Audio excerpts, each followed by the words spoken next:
Chapter 585. Thea was not angry about the fat old man slamming the door and leaving. After all, it was Felicity's house door that was slammed, and it had nothing to do with her. However, she had a new understanding of the old man's stubbornness. Wasn't it just a change in life form? Was there a need to react so strongly? Ronnie Redmond's expression was equally ugly. Although he wasn't as outstanding as Syker and Caitlin, he was still quite capable to have been chosen by reverse lightning. It wasn't hard to guess what Sia had left unsaid after connecting the dots. Using the excuse that his thoughts were in a mess, Ronnie quickly left. Both of their patients had run away. Fortunately, this was not a hospital, or they would have been beaten to death. Did you pay the medical fees and run away? With the patients gone, the three women were free. Thea had just finished working on the mothership and was preparing to rest for 2 days. Felicity had become a habit of skipping work, and Caitlin did not want to go back to Central City. Reverse Lightning estimated that he could be exposed at any time and trained Barry like crazy every day. It seemed that the stronger Barry's ability was, the faster his speed would recover. Caitlin had Thea as a huge source of information, so she was able to understand the situation. On the other hand, Syker was dumbfounded. He did not know what had happened to Professor Wales, who had always been a nice guy, to train Barry so hard. Similarly, Barry had a black face full of question marks. He had a high IQ among the superheroes, but he lacked key clues. If he did not connect Reverse Lightning and Professor Wales together, he would never find the truth. Now that the three women were extremely bored, they could only meet up to go shopping. Thanks to the social stability of Star City over the years, many large shopping malls and shopping streets had been established here.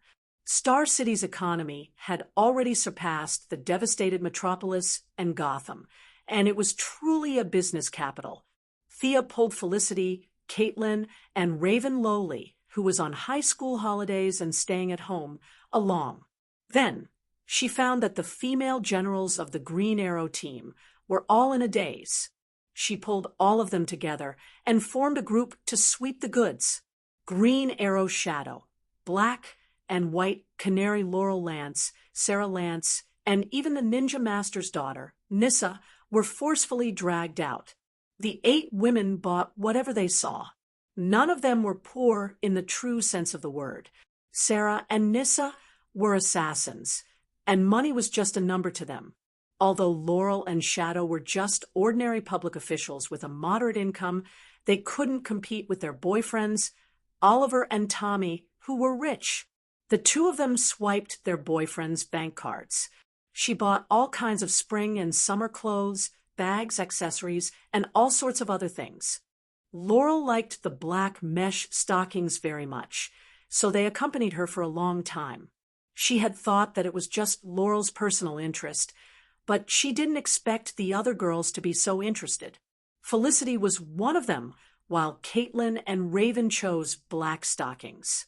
Sarah Lance chose white stockings, and Nissa, the Ninja Master's daughter, who had an illicit relationship with her, also chose a few pairs of stockings. Thea originally had no interest in stockings, but seeing the girls trying them out in high spirits, she also chose a few pairs of different colors. Maybe she should go back and encourage Diana to try it out. The long-legged goddess, and she never wore stockings. Perhaps Diana could wear stockings and high heels, which would make it easier for her to have a good fight. The goddess of trade and wealth had a wicked thought. Every store had a door-to-door service. Swiping a card to pack up, someone would naturally deliver the goods to the address. The girls didn't need to carry large and small bags after shopping. After a crazy shopping spree, they went to the gym and went to the hot spring. Lying comfortably in the hot spring, Thea couldn't help but wonder if she should form a female Justice League in the future. In fact, there were many female heroes in this world, but they were basically the vassals of the male heroes, suffering first and enjoying later. People only knew how to praise Batman, and gloriously ignored the Batwoman, Huntress, and Batwoman behind him. The Green Arrow team also had this problem. There were more women than men. Of course, the men took on the heavy responsibility, but the hero world's disregard of the female heroes was a bit chilling. If Thea didn't rise, the Justice League in the future would only have Diana as a female veteran. Even a high school student like Steelbones could be a veteran, but Barbara, who was good at both civil and martial arts and had been in the industry for many years, could only be a bystander in the Batwoman team. This reflected the current situation of male and female heroes. The framework of the Female Justice League gradually took shape in Thea's mind. The first important indicator was combat power. Thea herself and Diana were the top combat power in the world at present. Supergirl and Fiora could also be recruited. In addition, the big lowly Raven's real strength was also fierce, but she didn't like to use it. There were also some remaining intermediate forces, such as the girls in front of her, the girls in Batman's team, the Sea King's wife, and a few friends. In fact, the number was quite large. Thea lay in the pool, happily, imagining the evil act of breaking up the Justice League. At this time, a female assistant walked to her side and said softly, "There's a Mr. Barry Allen who wants to see you." "Why is Barry looking for me?" Thea thought for a moment and immediately realized that it must be about the fat old man and Ronnie. She gave Caitlin a look and told them to continue playing. She wrapped herself in a bath towel and went to the rest area. Hi. Barry saw that she was only wrapped in a bath towel and her legs were exposed. He was a little dazzled for a moment and almost bit his tongue. After a long time, he remembered his purpose and coughed. "Miss Thea, do you know how to deal with Professor Stein's matter?" Sure enough, Thea understood. The fat old man was not unaware of his physical condition, but he still had a glimmer of hope. Now that he was a human-shaped nuclear bomb, he was accumulating energy every minute and every second. If he lost control for a moment, it would cause a nuclear explosion. Although it might not be a big one, it would not be a problem to flatten a central city with a population of 6 million. Barry was usually so upset that he could not sleep at night when he saw children falling down. Now that a nuclear bomb was right beside him, it would be strange if he could not be worried. Professor Stein was not a bad person, but a fat old man with a strong sense of justice. This made the rookie Flash completely helpless. His only choice was to ask for help. "Professor Stein's emotions are very unstable. I left him in the Advanced Technology Laboratory. Do you have a way to solve it?" Barry looked at her with a hint of hope. Thea almost laughed out loud. "You're so righteous. You left a human-shaped nuclear bomb beside Reverse Lightning. Have you considered Reverse Lightning's feelings?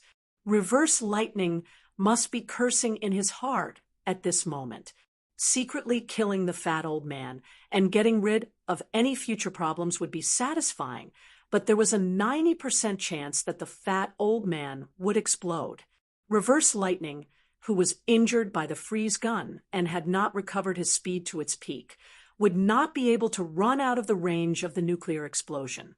The chances of him dying were higher than the chances of him breaking through the time barrier and returning to his original time and space. Chapter 586. Professor Stein's problem is actually the same as Ronnie's. In order to maintain the balance of the nuclear energy in their bodies, they have to fuse every once in a while until the energy in their bodies stabilizes before they can separate again. However, fusing will definitely expose some of their private matters to each other. This is also the reason why the professor and Ronnie are so against it. Thea sat on the lounge chair. Her shining thighs seemed to reflect the light. However, the goddess had no self-awareness. She crossed her legs and spoke with confidence. Barry felt that his mouth was a little dry. He tried to put the distracting thoughts to the back of his mind.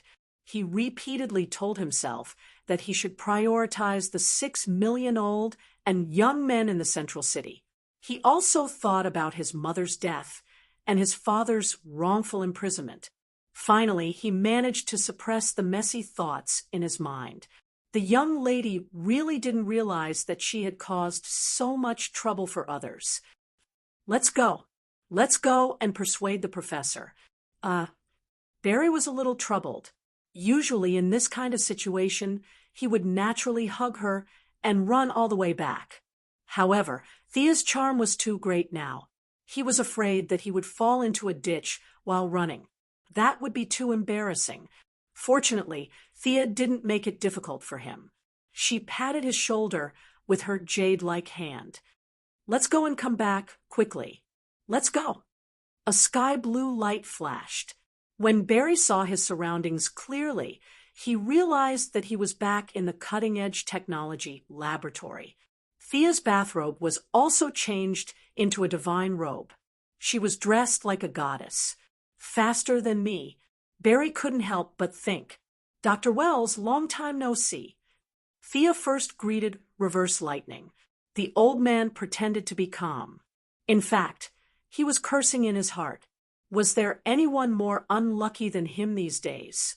He was just staying at home, and the human nuclear bomb came to him for help.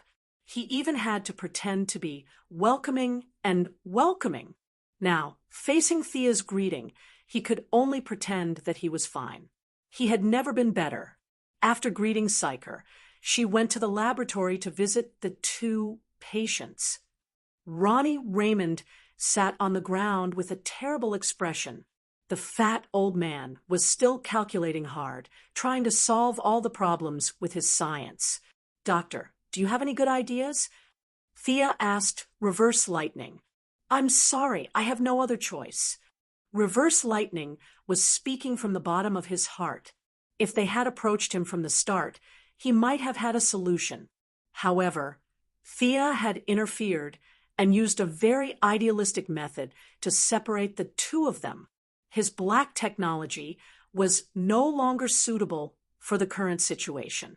In fact, Reverse Lightning was also very anxious.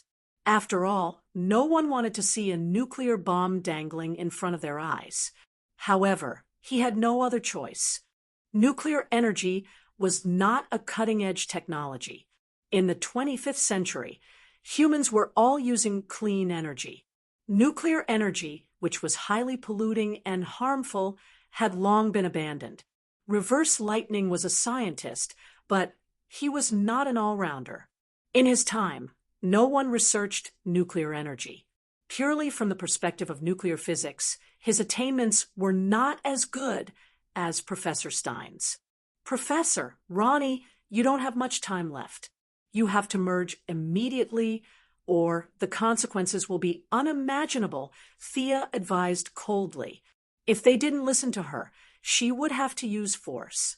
Although her motive was different from Barry and the other heroes of justice, she would not give away the lives of 6 million people as a favor. The fat old man calculated for a day and went through everything he had learned. He found that he really couldn't solve the problem with his body. He was a little depressed and asked, "What happens after merging?" Sia thought for a moment and said something to Barry in a low voice. The Flash ran back and forth with a swoosh and handed her a very sci-fi square device. "Professor, Ronnie, this is a portable nuclear power device that I developed. With just 4 devices, it can drive a behemoth like the Ford to fly continuously for a week. I'm now using its principle and operating it in reverse. It can absorb the excess nuclear energy in your body. There's also a regulating valve here. When the valve is opened to the maximum, it will instantly absorb your energy, which means that you will be separated directly. When your body is full of energy, you will combine and use this device to separate. This is the only way I can think of. This is the only way." She briefly explained the principle to the old man. It was definitely not possible to use it directly. This finished product was from an aircraft carrier and had a diameter of more than 1 meter. Now, It needed to be miniaturized and portable. Thea still had to do some modifications. Fortunately, this was a laboratory. Whether it was Reverse Flash or the Flash's friends, they were all experts in technology, especially the fat old man, who was a big shot in the nuclear physics field. Simplifying the chemical process wouldn't be a problem for them. If we set the rotor in reverse, we can... Thea was changing the circuit when suddenly her vision turned black. Her supervision automatically switched to night vision. Only then did she realize what had happened. The cutting-edge technology laboratory had a power outage. By the way, do you guys owe water and electricity bills? Thea looked at them. Funnily, they all looked at Reverse Flash unconsciously. Reverse Flash, who was disguised as Dr. Wales, was a little scared, but he soon found the problem. The whole city has a power outage. Thea couldn't do anything about the large-scale power outage. She had night vision, but without power, the modification work couldn't continue. She could only put down the tools at hand and wait for the power to be restored. Psyker, go start the backup generator. Reverse Flash wanted to get these two human-shaped nuclear bombs away from him as soon as possible. He didn't want to wait a minute more. However, before Psyker walked out of the room, he heard someone outside shouting, "Dr. Harrison Wales, I want to see you. I know you're in there. Come out." The person's voice was very loud and clear. It sounded like a human speaker. Thea looked outside and saw a young man in a leather jacket standing outside the door shouting. The person had dark circles under his eyes, and electric arcs flashed in his palms. From his appearance, it didn't look like he was there to talk. Thea knew that they didn't have supervision, so she cast a miniature illumination spell and a water mirror spell to project the situation outside. She pointed at the man in the leather jacket in the image, which meant, "Do any of you know this guy?" Everyone shook their heads. There was no power and no internet, so they didn't know who it was. Seeing that the person outside was still shouting at the top of his lungs, Barry naturally couldn't let the crippled Dr. Wales go out to die. With a whoosh, he changed into his combat suit and rushed out. Thea thought about it and didn't stop him. At least she didn't see how powerful the man in the leather jacket was. With the Flash's combat power, he should be able to deal with this kind of small monster easily. Unfortunately, the water mirror spell could only see the image and not hear the sound. The people in the room looked like they were watching a pantomime. They watched Barry and the other party talk nonsense for a while, and then directly start fighting. At first, Sia thought that it was just a small matter, so she just looked at it casually. Perhaps the Flash had the same idea as her. He also had the idea of playing with the other party, as if he was watching a monkey show, watching the other party constantly throw electric arcs around. Chapter 587. However, there was a drastic change in the battle after 10 seconds. Seeing that the Flash was playing around with him, the man in the leather jacket came up with a little trick. He deliberately lowered his attack speed, making the Flash mistakenly think that he was running out of energy. Then he suddenly exerted force, and an electric arc as thick as a bucket hit the Flash's chest. Was it similar to Electric Lady's ability? Thea just realized that something was wrong. The electric arc didn't disappear after the attack, but became a bridge connecting the two. At first, it was silver-white energy, but then the energy suddenly changed its nature. A large amount of golden energy rushed out of Barry's body and gathered on the other side with the help of suction. The power of speed. Thea was shocked, and Reverse Lightning almost stood up. The power of speed was accumulating more and more. Not only was Barry dumbfounded, but the man in the leather jacket who was absorbing his energy also panicked. He didn't know what this energy was, but he instinctively felt that it was more powerful and harder to control than the energy he absorbed from the city's power grid. Stop him. Reverse Lightning was anxious. Thea also knew that this was a serious matter, so she directly teleported out. Unfortunately, she was still one step too late. The ability of the man in the leather jacket had a fatal flaw. He could only absorb energy, but he didn't know how to stop. Usually, he would absorb energy until there was no energy left. He always thought that his body could store unlimited energy, but today's encounter with the power of speed taught him a good lesson. A large amount of the power of speed was accumulating in his body, but he was not the son of the power of speed. He couldn't mobilize this energy at all. Before Thea could think of a magic to interrupt, his whole body exploded from the inside out. F***CK. Faced with the impact of the turbulent energy, Thea could only retreat to the subspace temporarily. When she came out, she found that the man in the leather jacket was like being possessed by a monster. There was a big hole in his chest and abdomen, and he was lying in a pool of blood with a frightened face. Half of his heart was blown away, and he died. On the other side, Barry didn't have the ability to retreat to the subspace. Fortunately, he was the son of the power of speed. The energy was all absorbed from his body, so it didn't cause too much damage to him. A minor character who wouldn't live for more than 2 chapters and didn't even have a name killed the Vanguard General of the Justice League, the Flash. Who would believe that? Thea looked at the pitch-black surroundings and directly took the jacket man's body. His body was very valuable for research. This guy's ability was like the DC version of the star-sucking great magic. Although the hidden dangers were huge, if used well, it could be very effective. If he could create thousands of clones while maintaining his abilities, he would be able to suck Darkseid's blood dry.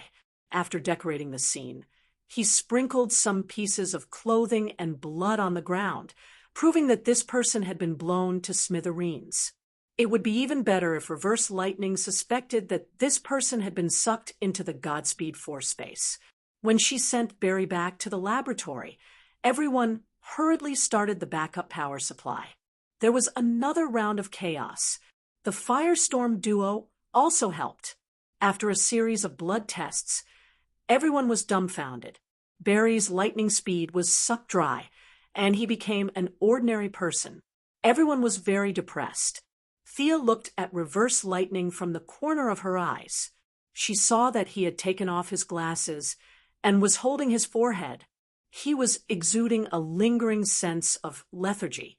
Yes, the threat of the 2 human-shaped nuclear bombs was still there, and the Flash, whom she had spent so much effort cultivating, was now useless. Reverse Lightning was already acting like a cripple. Thea wasn't too worried. Barry's protagonist, Aura, wasn't any worse than Batman's. The son of the Godspeed Force would at most be depressed for a while, and his Godspeed Force mother would definitely give him his abilities again.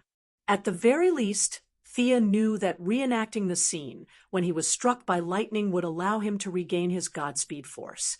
Other people would turn into charcoal after being struck by lightning, but he would regain his Godspeed Force after being struck by lightning. This world was just that illogical.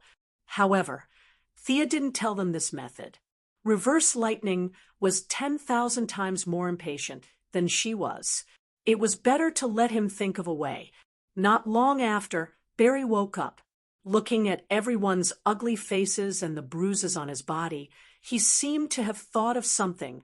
At this critical moment, the veteran had to step in.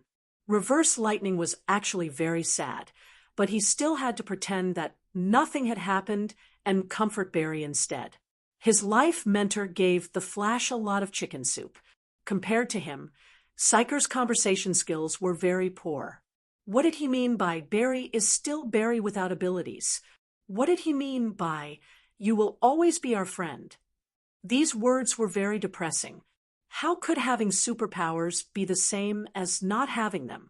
Thea saw that Reverse Lightning was about to beat Psyker up, so she quickly pulled him away. Everyone was silent, and only the rustling sound of Reverse Lightning looking at Barry's body data could be heard. Barry's matter was very urgent, But the matter of the two human-shaped nuclear bombs was even more urgent. The equipment that she had helped them develop was interrupted halfway by the power outage and the leather jacket cameo. Now, she couldn't stop work just because Barry had lost his speed. She had to continue. It was just that the originally enthusiastic atmosphere was a little cold, and the few of them were no longer as energetic as before. Thea could only helplessly liven up the atmosphere and use the opportunity of explaining the theory to distract their attention. This theory was also very interesting. It was a parting gift from the fat old man when they were on the Wave Rider. However, she had been getting stronger and stronger, so she hadn't found a use for it. Now, using its ability to absorb and recharge energy, it was like a switch that could help the Firestorm duo to merge and separate at any time and place. As soon as he heard that it was the result of nuclear physics research and not some magic or witchcraft, the fat old man's interest was immediately raised. He pestered Thea to ask about the operation. She explained it to him. When the old man heard that he understood most of it and could roughly understand a few parts, he immediately recovered some of his spirit. Thea was a little embarrassed. Using the old man's future research results to fool the current him was really a test of how thick his skin was. When the device was finally set up and the worries were solved, the two of them no longer hesitated. Even if they died, they would drag 6 million people down with them. Neither of them would do such an evil thing. The two of them clasped their hands together. With a muffled bang, the Firestorm with Ronnie as the main body and the fat old man as the auxiliary came into sight again. Thea put the device on their chests and adjusted it slightly. The two of them were very educated, so they quickly figured out the specific operation method of this thing. Professor, Ronnie, even if you are separated, you can't be too far away from each other. One of you is in Chicago and the other is in Center City. If you don't have a place to go to my Alien Administrative Committee. It's in the desert area of Nevada. Even if something happens to you, it won't be a big loss. Thea meant to pull this guy to the Administrative Committee. It was really a little embarrassing to rely on the black man to conquer the world every day. As the chairman, Miss Thea couldn't always fight for her own image, so it was imperative to recruit someone who was especially good at fighting. Chapter 588. Firestorm's strength was not as good as the top few, but he was still one of the best. This guy could transform all inorganic materials, and could even create kryptonite with his bare hands. His body was strong, his intelligence was good, he could fly, and he could use energy attacks. He was a rare jack of all trades. What if we explode there? Firestorm was still a little hesitant. He even wanted to find a deserted place to die. There are aliens there, Thea said casually. The few of them immediately understood. Were aliens human? That was for sure. But if they had to choose between sacrificing 6 million aliens and 6 million Earthlings, they would not hesitate. Even Barry, who was a saint, did not say anything to refute. Professor, don't worry. With my technology, I won't do what you think. Besides, there are 2 alien races that are still using nuclear energy. You can go take a look. Maybe you can get some new inspiration. Without much consideration, the two of them decided to go to Nevada. Ronnie did not mention his marriage with Caitlin again. It was too awkward to find a wife when he had a telepathic connection with the fat old man. When one of them was excited, the other would also have a strong telepathic connection. Ronnie would not be able to roll in the sheets happily for a long time. The fat old man also had this problem. He was old, but he also had a wife. Nuclear fission had changed his body. He looked old, but he was not much different from a young man. He did not want Ronnie to know about his passionate communication with his wife. The two tacitly left Central City and flew towards Nevada. Seeing the humanoid nuclear bomb fly away by itself, Reverse Lightning breathed a sigh of relief.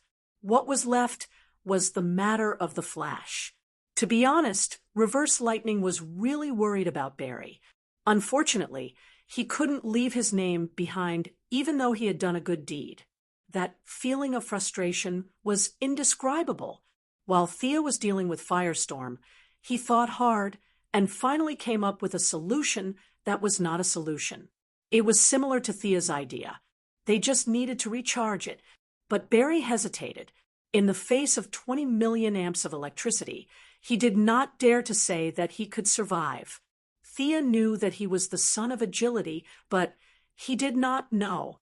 Reverse Lightning anxiously waited for the result. Barry shook his head and said, "Let me think about it." After saying that, he picked up his coat and left the laboratory without looking back. Thea also bid farewell to the others. She had tricked them over, so she had to make some preparations. She did not dare to use the teleportation spell to bring Firestorm over directly, mainly because their condition was too unstable. If they exploded during the teleportation, she would be in serious trouble. Although nuclear weapons did not have a high level of technology, she was not willing to face the impact of a nuclear bomb head-on. Since Firestorm could fly by himself, she would let him slowly fly over. Thea rushed to the administrative committee first and informed her subordinates that Firestorm was going to join the company. Only then did she return to Star City. One must know that she was pulled out of the hot spring while she was soaking in it. It didn't take her more than a few minutes, so she could still go back and soak in it for a while. The girls were still chatting mindlessly, completely unaware that the crisis of the city had already been resolved. The idea of a female couplet gradually took shape in her heart. The venue, the purpose, all needed to be carefully considered. There was still a long way to go before it was officially established. It wasn't until the girls went home that she found out that Barry had returned to the laboratory after she left. Because Ayers was in danger, Barry could only brace himself and accept the electric shock from Reverse Lightning. Fortunately, the results were good. His mother had not given up on him, her biological son. The Flash was in high spirits and played the hero again to save the black girl. The matter of Firestorm was satisfactorily resolved, and Barry Allen's ability was restored. However, there was still no end to the hatred of his mother's murder. A vague fog shrouded him. He had a hunch that he was very close to his mother's murderer, but he had not found any key clues. Thea did not have much time to pay attention to the battle between Lightning and Reverse Lightning. She was super busy now. She did not even have time to study the body of the man in the leather jacket. She was busy making a mascot. Moira won the party's primary election with a large number of votes. This first step was very stable. The next step was to give a national speech, a show, to let ordinary people know her political views and character. As a family member, Thea could only help to build momentum. Originally, Oliver was also a good choice, but compared to Thea's explosively good reputation, his reputation was too bad. The staff collectively rejected Oliver's proposal to walk around the country. They only asked him to be present in a few key cities. The rest of the time, the task of accompanying the mother fell on Thea's head. She did not have stage fright, but she had to be gentle, decent, approachable, and not steal the limelight from the mother. This was a bit difficult. The mother of a superhero. This was the biggest card that the staff had prepared for Moira. It could be said that it was a card that no one had ever played before. The superhero story in the United States was really high. Many people were encouraged by Moira. It was as if Thea was so strong, not because of magic, not because of the source, but because of the liberal democratic system. For a long time, the young lady became the other people's child, in the mouth of everyone. A large number of middle-class people expressed confidence in Moira's ability to govern. In fact, there were not many fools these days. The reason why the current government was powerless in the face of many unexpected situations was that they did not have an important force in their hands. If the president was replaced by Moira, there would be no problem at all. With a phone call, the superhero would fly over. Thea also contributed a photo of herself with Superman and Batman. The two big bosses owed her a lot of favors. Although they were very reluctant, they still took a photo of her, as if they were going to the execution ground. After that, the campaign began to advocate, using the reputation of the three superheroes to endorse Moira. For a time, Moira's popularity was 20% higher than the other party's candidate. There were a lot of benefits in being tied to the superhero campaign, but naturally, there were also troubles. Many medical workers who lost their jobs because of Thea's medical cabin went to the speech venue from time to time to show their dissatisfaction. The aliens who were dealt with by the Alien Administrative Committee also launched some attacks from time to time. Even Ben, an old friend of Batman, was hired to make trouble at the scene. Yes, Thea felt that this guy was here to make trouble. The 2-meter-tall muscular man with a green can on his back was kicked more than 10 meters away by her in high heels. He did nothing other than sprinkling some green water on the ground. Moira's staff slowly went from the initial panic to later numbness. They also felt the outstanding force of the young lady. They had only seen it on TV before, which was far less exciting than the scene. The rocket was bounced back to its original place with a snap of a finger. The gunman was scared to pee his pants with a look, and the aliens of all colors and appearances were still flying around like bowling pins. Chapter 589. Every day, Thea heard the same platitudes. The staff racked their brains to prepare a speech for Moira. If it weren't for her eternal life, she would really think that it was a waste of time. Several major candidates were still running around. Even if their strength was not as good, no one admitted defeat. Moira, who now maintained the lead, would not relax. She pulled a large group of candidates from one city to another to fool them. Central City. This was the third time Thea came here in the past 6 months. After learning about today's itinerary, Oliver also came to help. At this time, Moira was on the stage talking about the political strategy. Thea and the secretary were talking about the company's affairs in a low voice.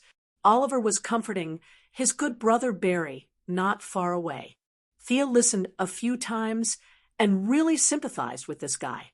Unlike the loving Oliver, Barry has nothing to say about love. He only loves Iris West.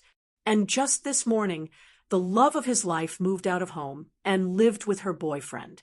This boyfriend was not him. When Barry mustered up the courage to confess to her like a defeated dog, Blackie decisively rejected him. Most of the time, she said something like, "We are friends. You are a good person." This blow to Barry was no less than the disappearance of the power of Godspeed. It was hard to catch Oliver. Thea felt that she was gloating a little, but it was not good. But she wanted to laugh when she saw Barry. Barry would not know that in a place where he could not see, there was actually a person who was suffering more than him. That was Reverse Lightning. Because Iris's taste in men was very strange, she chose a police officer named Eddie Swan in the Sea of People. This handsome police officer was Reverse Lightning's 48th generation ancestor. He was his direct ancestor in the 21st century. His own direct ancestor and the Flash's wife were together. When the time came, would it still be his 47th generation ancestor? This was simply murdering Reverse Lightning at the source. Unfortunately, he couldn't use force against these two. Iris was too important. In the original timeline, she and Barry had a large number of speedsters. Reverse Lightning didn't dare to make a move. The Silver Superman was able to kill his own mother regardless of karma, but Reverse Lightning didn't have that ability. Every time he saw his ancestor and heirs having sex, he felt like his heart was about to stop. If they had a child, his chances of survival would be infinitely close to zero. Reverse Lightning felt like he was a bug trapped in a spider's web. No matter which direction he moved in, it was a dead end. Moreover, the more he moved, the tighter the web became. He was anxious and hysterical, but he could only keep all these in his heart. He could give Barry some ideas on how to use his god's speed, but when it came to picking up girls, he couldn't help even if he wanted to, especially when his own ancestor had already eaten Blackie inside out. He lamented his misfortune and was angry at his incompetence. This was his attitude towards Barry. Sia's supervision allowed her to see Reverse Lightning hiding in a small dark room by himself. He was running around in circles, trying to figure out a way to deal with the situation. Unfortunately, no matter how smart his brain was, no matter how rich his knowledge was, there was no solution to the love between a man and a woman. In fact, Thea didn't see how attractive Blackie was. It was a pity that Barry couldn't forget her. There were so many good girls out there. Why should he hang himself on airs? While she was blindly pondering, she heard a commotion in the distance. The bodyguard beside her also reported in a low voice, "Many citizens seem to be possessed. They are attacking the perimeter." Speaking of which, being able to become Thea's bodyguard was really a lucky person in the bodyguard world. This employer was 1,000 times better than the bodyguards. She didn't need their protection at all. Most of the time, she acted as a background check. Sometimes, she could even protect them when they were in danger. Coupled with her explosive good looks, she was pleasing to the eye and had a high degree of safety. The position of bodyguard of the chairman of Quinn Group was almost a position with benefits. Thea looked into the distance. It was indeed as the bodyguard described. 30 to 40 citizens were charging towards them as if they were possessed. Further away, there were 70 to 80 people beating each other up. It was a bit like the effect of magic. Thea observed carefully. There was no aura of magic elements. Instead, there was a faint smell of emotional energy. She automatically looked at Barry, who was not far away. He nodded slightly, left the crowd, and rushed over like a bolt of lightning. It was a bit like an unspoken rule that superheroes would attack criminals in their own jurisdictions. If there were no local heroes, then it was not a big deal for Thea to take care of them. If there were, then it was best to let the locals deal with them. For example, previously in Detroit, someone had planted an explosive device during a speech. It was defeated by the local superhero, Female Fox. The riot was quickly quelled. The scene was too chaotic. Thea didn't see who was behind it, but many citizens couldn't remember what they had done after they woke up. This kind of strange thing happened every day. If everything was investigated to the end, then there wouldn't be time to do anything else. Thea was relieved to leave the follow-up to the Flash. He was in a bad mood, so he could relax. That night, Thea had just taken a shower when she heard a rapid knocking on the window. She opened the window and felt a little dizzy. She saw Oliver standing by the window, fully armed. "Barry is in trouble. Protect Mother. I'll go take a look." After that, he shot a few arrows and flew away like a swing. A few black lines appeared on Sia's forehead. Could this kid, Barry, still live happily? How did something happen again? She activated her supervision. After searching for a long time, she finally found Barry in an alley. Good Lord. At this time, even with a mask, Thea could feel Barry's fierce hostility. The usual gentle sunshine had long disappeared, leaving only anger and bloodlust. The person facing his anger was Air's new boyfriend, the 48th generation ancestor of Reverse Lightning, Eddie Swan.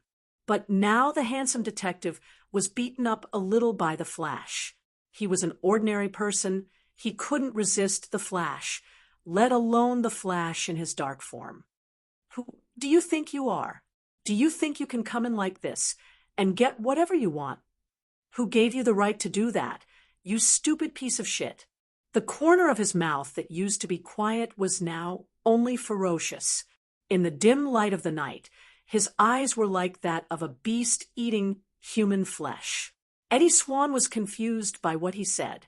His head was full of question marks. "Big brother, you have found the wrong person. Did you say that I did it?" In any case, he was a well-trained young detective, and he was quite agile. He rolled over and pulled out his pistol, aiming at Barry and shooting at him. The Flash, who had already been filled with anger, showed him the Matrix's bullet-dodging skills, followed by a series of words. Eddie Swan didn't think about the key points. He threw away the empty pistol and wanted to fight with the dark Flash. Thea deliberately glanced at Reverse Lightning in the laboratory far away. She saw the old man's palms were blue, and his nose was moving slightly. He wanted to transform into Reverse Lightning several times to save his ancestor, but in the end, he forced himself to endure. Chapter 590. Thea couldn't help but sigh at the old man's determination. Looking back, the Flash and Eddie Swan competed with each other.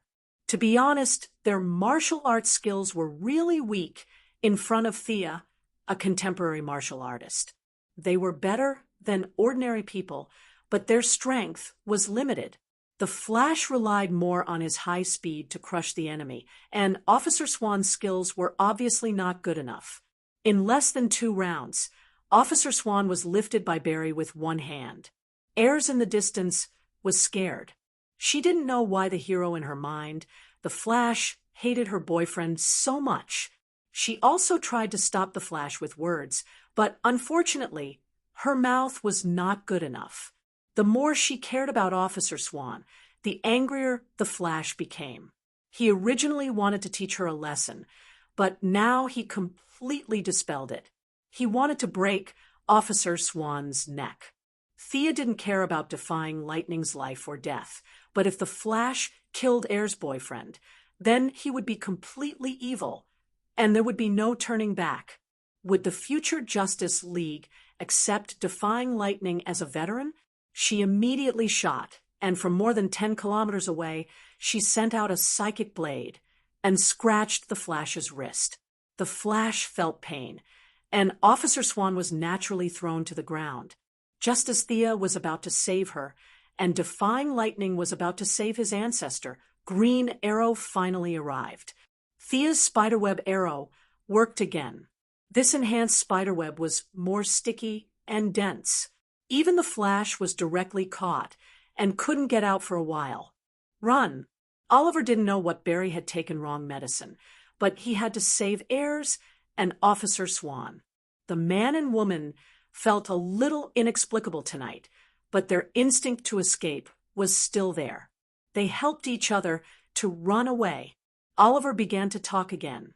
Unfortunately, Barry was originally stimulated by the news that Ayres had moved out to live with him, and now he was disturbed by external forces. Under the joint efforts of several parties, his rationality had long been thrown out of the window. His whole body began to shake wildly, directly shattering the incredibly sticky spiderweb, and a pair of scarlet eyes looked at Green Arrow. If Green Arrow faced the Flash, who had lost his mind before, it would have been a bit difficult. However, now that he had received more than half a year of training from Ninja Master, and his sister had provided him with a lot of equipment, he didn't think that he would lose.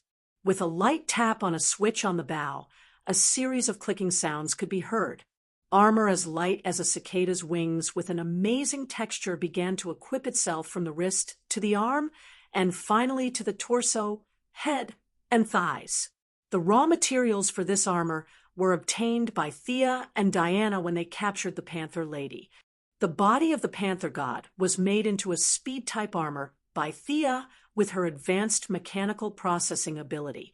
The original silver-white shell was painted green and white by Oliver. The armor was powered by the new energy reactor newly developed by the Quinn Group. In theory, the maximum speed could exceed 2,000 kilometers per hour, and the reactor could allow the user to run at the maximum speed for an hour. The internal skeleton was made up of the body of the cheetah god, and the exterior was covered with titanium alloy. The joints were made of reinforced glass fiber. In order to take care of Oliver, who was semi-illiterate, the operation interface was almost a simplistic version. The flight system, status system, navigation system, weapon system, and the navigation deployment module, which was specially set up to prevent him from being knocked unconscious, were all integrated together. Oliver's weapon was naturally still the bow and arrow, but now it had been replaced with a cannon. Diana loved the house and the crow that belonged to it. She had plundered a lot of divine metal from Olympus and used modern technology to help him make a longbow. It was certainly not a divine weapon, but Thea felt that this bow could be regarded as a pseudo-divine weapon. When the bow was fully drawn, the speed of the arrow could exceed the speed of sound. However, Oliver didn't have any divine power or magic, and in the beginning, he had to consume his own vitality to draw the longbow. Until the armor came out, Thea improved the energy supply method, and now this pseudo-divine longbow would consume the power of the armor. The Flash was a little stunned, but Green Arrow had already finished equipping. His combat experience was much better than that of the rookie Lightning, and he directly drew the bow and shot an arrow at his calf. He underestimated the speed of Green Arrow, and when Lightning wanted to dodge, it was already too late. With a poof sound, the sharp arrow pierced a hole in his calf. Blood gushed out, and the Flash pulled out the arrow, and the wound cells quickly recovered under the effect of the power of Lightning. Barry, with a fierce look, stared at Oliver fiercely. Anger had already taken over his reason, and he had forgotten all about good friends and brothers. He only wanted to kill. The rushing figure brought out a yellow lightning, and Barry angrily rushed to Oliver. Oliver's normal speed was faster than ordinary people, but it was incomparable to the speed of the Ultralisks. Now that he had the power armor, it was very different. At this time, the remote artificial intelligence took over part of the functions, so he could focus on dealing with the enemy. Limited by physical fitness, nerve reflexes, and other conditions, the highest speed of the armor could not be used. Oliver could only maintain a speed of 900 kilometers per hour. It was true that the blackened version was 5 times stronger, and the whitewashed version was 3 times weaker. The Flash, who had exceeded the speed of sound in his normal state, was now even faster.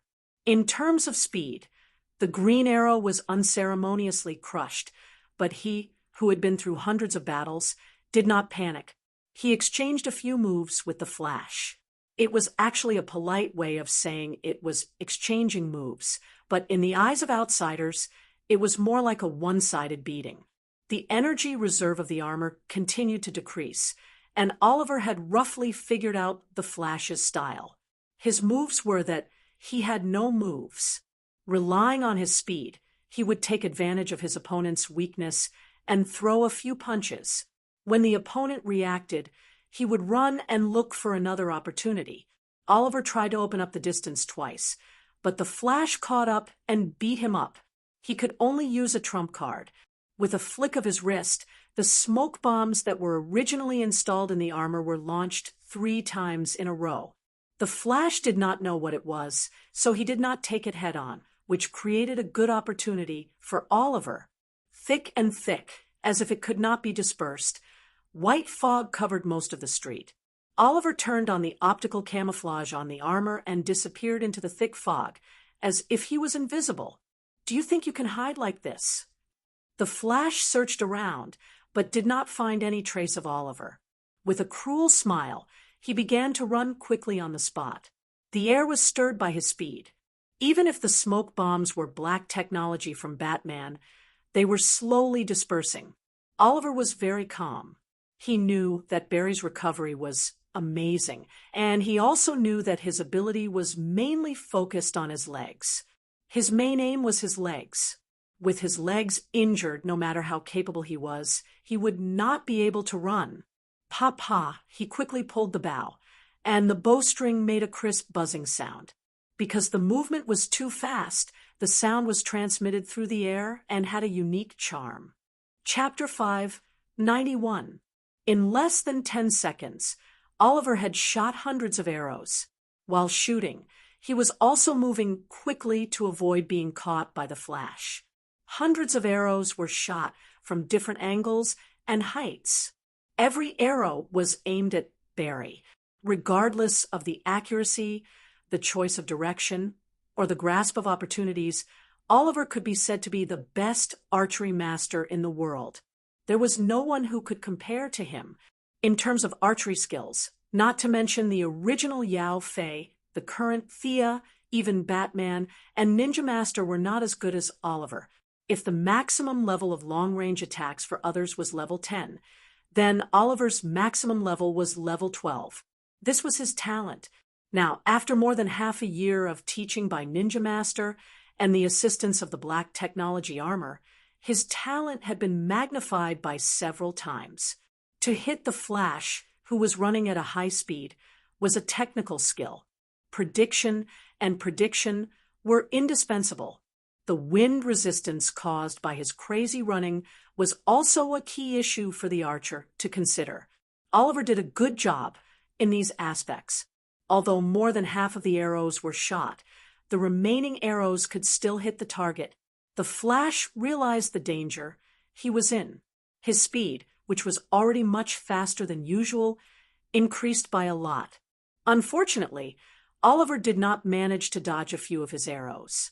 At the moment when they hit, the Flash also saw through his optical camouflage and learned to throw lightning without a teacher. This kind of lightning, which was produced when he ran, contained a trace of the power of speed. It was very fast and arrived in the blink of an eye. Obviously, it was later than Oliver's attack, but the golden lightning still hit Oliver first. The speed of the lightning was too fast, faster than Oliver's reaction speed. Even though the auxiliary system had detected the energy reaction, he still could not dodge it. The system could only use the backup plan, which was to activate the energy shield and take it head-on. With a boom, the lightning hit the shield, and the energy was quickly depleted. The collision between the golden lightning and the armor's energy finally ended with the armor's victory. However, the armor, which was almost at full power, had reached the lowest operating alert level. The total energy was less than 30%. This attack had at least depleted more than half of the armor's energy. The Flash on the opposite side was even worse. Oliver had the armor to support him, but Barry completely relied on his flesh and blood to deal with the sharp arrows made of Olympian metal. Oliver's attack angle had been calculated by the onboard computer, and all possible dodging directions had been taken into consideration. Barry had tried his best, but there were still 6 arrows that he couldn't dodge. At this time, the Flash was extremely miserable. 6 arrows were stuck in his body from different angles. He was trembling and half kneeling on the ground. Blood was flowing out of several wounds. To outsiders, he looked like he was going to die at any time. When Oliver aimed again, the Flash lost too much blood and finally couldn't hold on any longer. He fell to the ground. "Bastard!" Someone roared from afar. Seeing that Oliver was still in the posture of drawing his bow, that person no longer had any scruples. He raised his arm and fired 2 shots.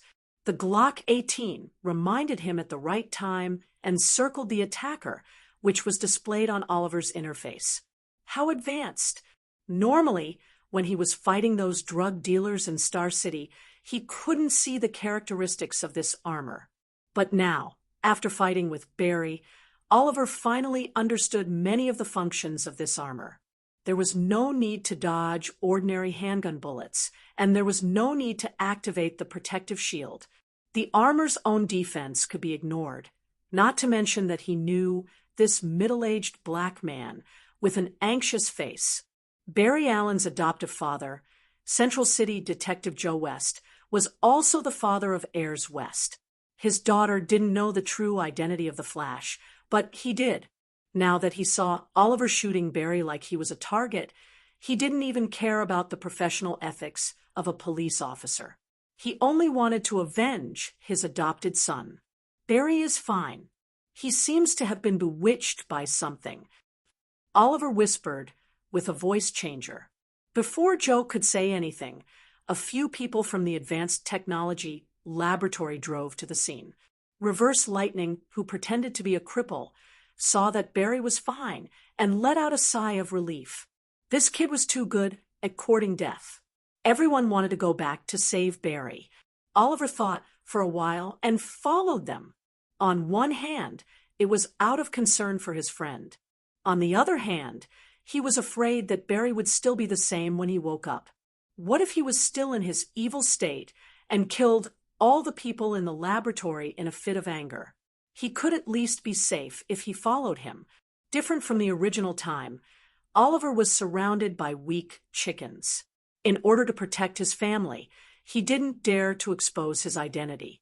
Now, with Thea stirring up trouble, even the natives of the South Pacific Island almost knew the name of the Quinn family.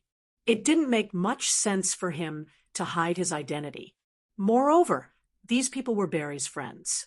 Oliver felt that they could be trusted. Soon after he got into the car, he took off his armor. After knowing his true identity, it naturally caused a wave of surprise. However, with Thea as a target, Oliver's identity wasn't too surprising. Not long after returning to the laboratory, Barry finally woke up. However, he was still very weak. Although Oliver had avoided his fatal spots, 6 supersonic arrows were shot on his body. Even with the enhancement of the speed of the cells, it would still take a long time for him to recover, not to mention that he had lost a lot of blood. Is this the armor designed by Dr. Quinn? It's an extraordinary result. Reverse Lightning looked at the armor that Oliver took off and praised. Oliver was a serious sistercon. When he heard people praise his sister, he was happier than when they praised himself. He smiled and chatted with Reverse Lightning for a while before finally asking the main question. What happened to Barry? This man is called Babulo. Psyker put the image on the big screen. On the screen was a middle-aged man. One was a picture of him, as usual, and the other was a picture of him at the scene of a crime. His eyes were scarlet. His ability is very strange. Anyone who looks into his eyes will become abnormally angry. He had caused a few riots before, but it was all quelled by the flash. We thought that Barry was immune to Babulo's ability. Who would have thought? We should capture him as soon as possible. This man is very dangerous. Oliver was ready to capture him. Psyker clicked on another video awkwardly. When you were fighting the Flash, he was captured by a group of unknown people. Oliver put down his bow and looked at the video again.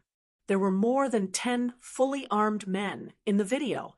They were all wearing special glasses. It should be some kind of light filtering device. Psyker was afraid that Oliver didn't understand, so he explained. Unfortunately, no one paid attention to him. The unknown people were obviously well-trained. They cooperated well. Some kicked the door, some covered, and some captured. The whole battle lasted less than 10 seconds. The middle-aged man, named Brock, was knocked to the ground. They ignored the bags of money that he had robbed and swiftly captured him. Chapter 592. The unknown person was extremely nimble. After taking the person away, he directly blew up the room, leaving no clues at the scene. Oliver watched the video twice, but still found nothing. The other party revealed too little, so it was impossible to infer the truth from the known clues. Not long after, Barry Allen, who woke up, also used his professional skills as an evidence technology expert to investigate the scene, but the result was still no trace. The guns and explosives used by the other party were all from the black market. If they wanted to thoroughly investigate, they would need to share the information of the police all over the world. However, even a fool would know that this was impossible. Everyone in the laboratory took turns and used all kinds of technology. In the end, They could only give up without any results. The person who kidnapped Block was naturally Miss Thea. She watched Oliver and Barry fight like she was watching a play. She thought that Block's ability was good, so she directly ordered her subordinates in Central City to capture him. While Oliver and Barry were searching for clues, she left her incarnation to protect Moira and went somewhere in the underground of Central City. Death Nell, who was famous in the underground world, relied on her huge financial support and originally controlled many industries. After Thea obtained the divine position, the entire underground world seemed to be unguarded against her. The value of the underground world's existence was not to develop spiritual civilization. Its essence was trade, information trade, weapons trade, employment trade. This was the mainstream of the underground world. It could be said that every transaction was carried out under Thea's nose. Political leaders of various countries, the crown prince of the Middle East, African warlords, there were a lot of shady things going on in the underground world every day. If you don't take it, you will be punished. Sia knows the details of every transaction, so naturally, she won't be polite to this group of people. Using the advantage of having omniscient information, Death Nell personally took action and used all kinds of shocking methods to almost unify the underground world. It was not easy to find a small person like Block who only knew how to rob banks, and only knew how to rob banks. Sia came to a villa area on the outskirts of Central City. The owner of this villa was one of the counselors of Central City. It was said that his family history could be traced back to the Mayflower. Unfortunately, the owner was very stubborn and refused to let go of the tradition. He could be described as a stubborn old man. No matter who it was in Central City, they would avoid this stinky and stubborn guy. In the eyes of outsiders, and this owner, this was his residence. In fact, in the huge complex of buildings, whether it was the housekeeper or the workers, they had all been bribed. Except for a few rooms that the owner frequented, the rest of the buildings had been transformed into the stronghold of Death Nell and the others. Now, this unlucky Block was imprisoned in the basement. Thea sized up this middle-aged man and looked at the materials that her subordinates had prepared for her. Sure enough, Block was his fake name. This person's real name was Roy Bigelow. Roy G. Bigelow, abbreviated as RGB. Thea almost mistook it as another evil abbreviation. She did not continue to dwell on the name. This guy had committed many crimes and could barely be considered a second-rate villain. In the future, he would even have the nickname of Rainbow Bandit. If not for Thea's participation today, he would have continued to play with the Flash in the future. Now, it was not possible.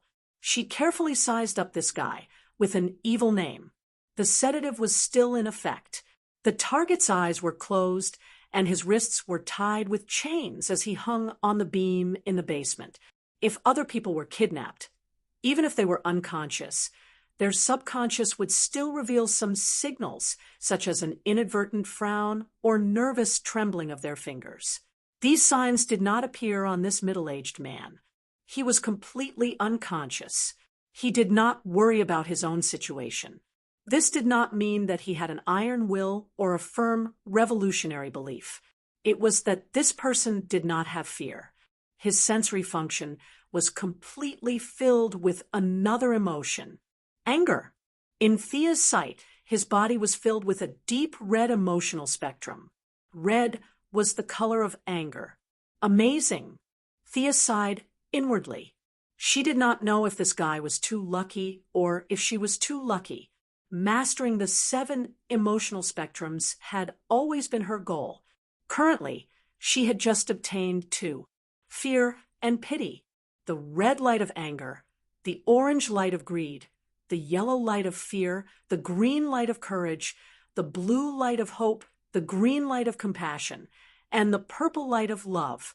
Among the 7 spectrums, the green light of courage was the most peaceful and the easiest to control. With the green light as the center, the left side of the spectrum was all negative emotions, and the right side was all positive emotions. At least from a universal perspective, the further away from the green light, the more extreme the emotions were, whether it was the red light of anger or the purple light of love. Thea had been hesitant about whether to touch these two emotions. She did not like to go to extremes.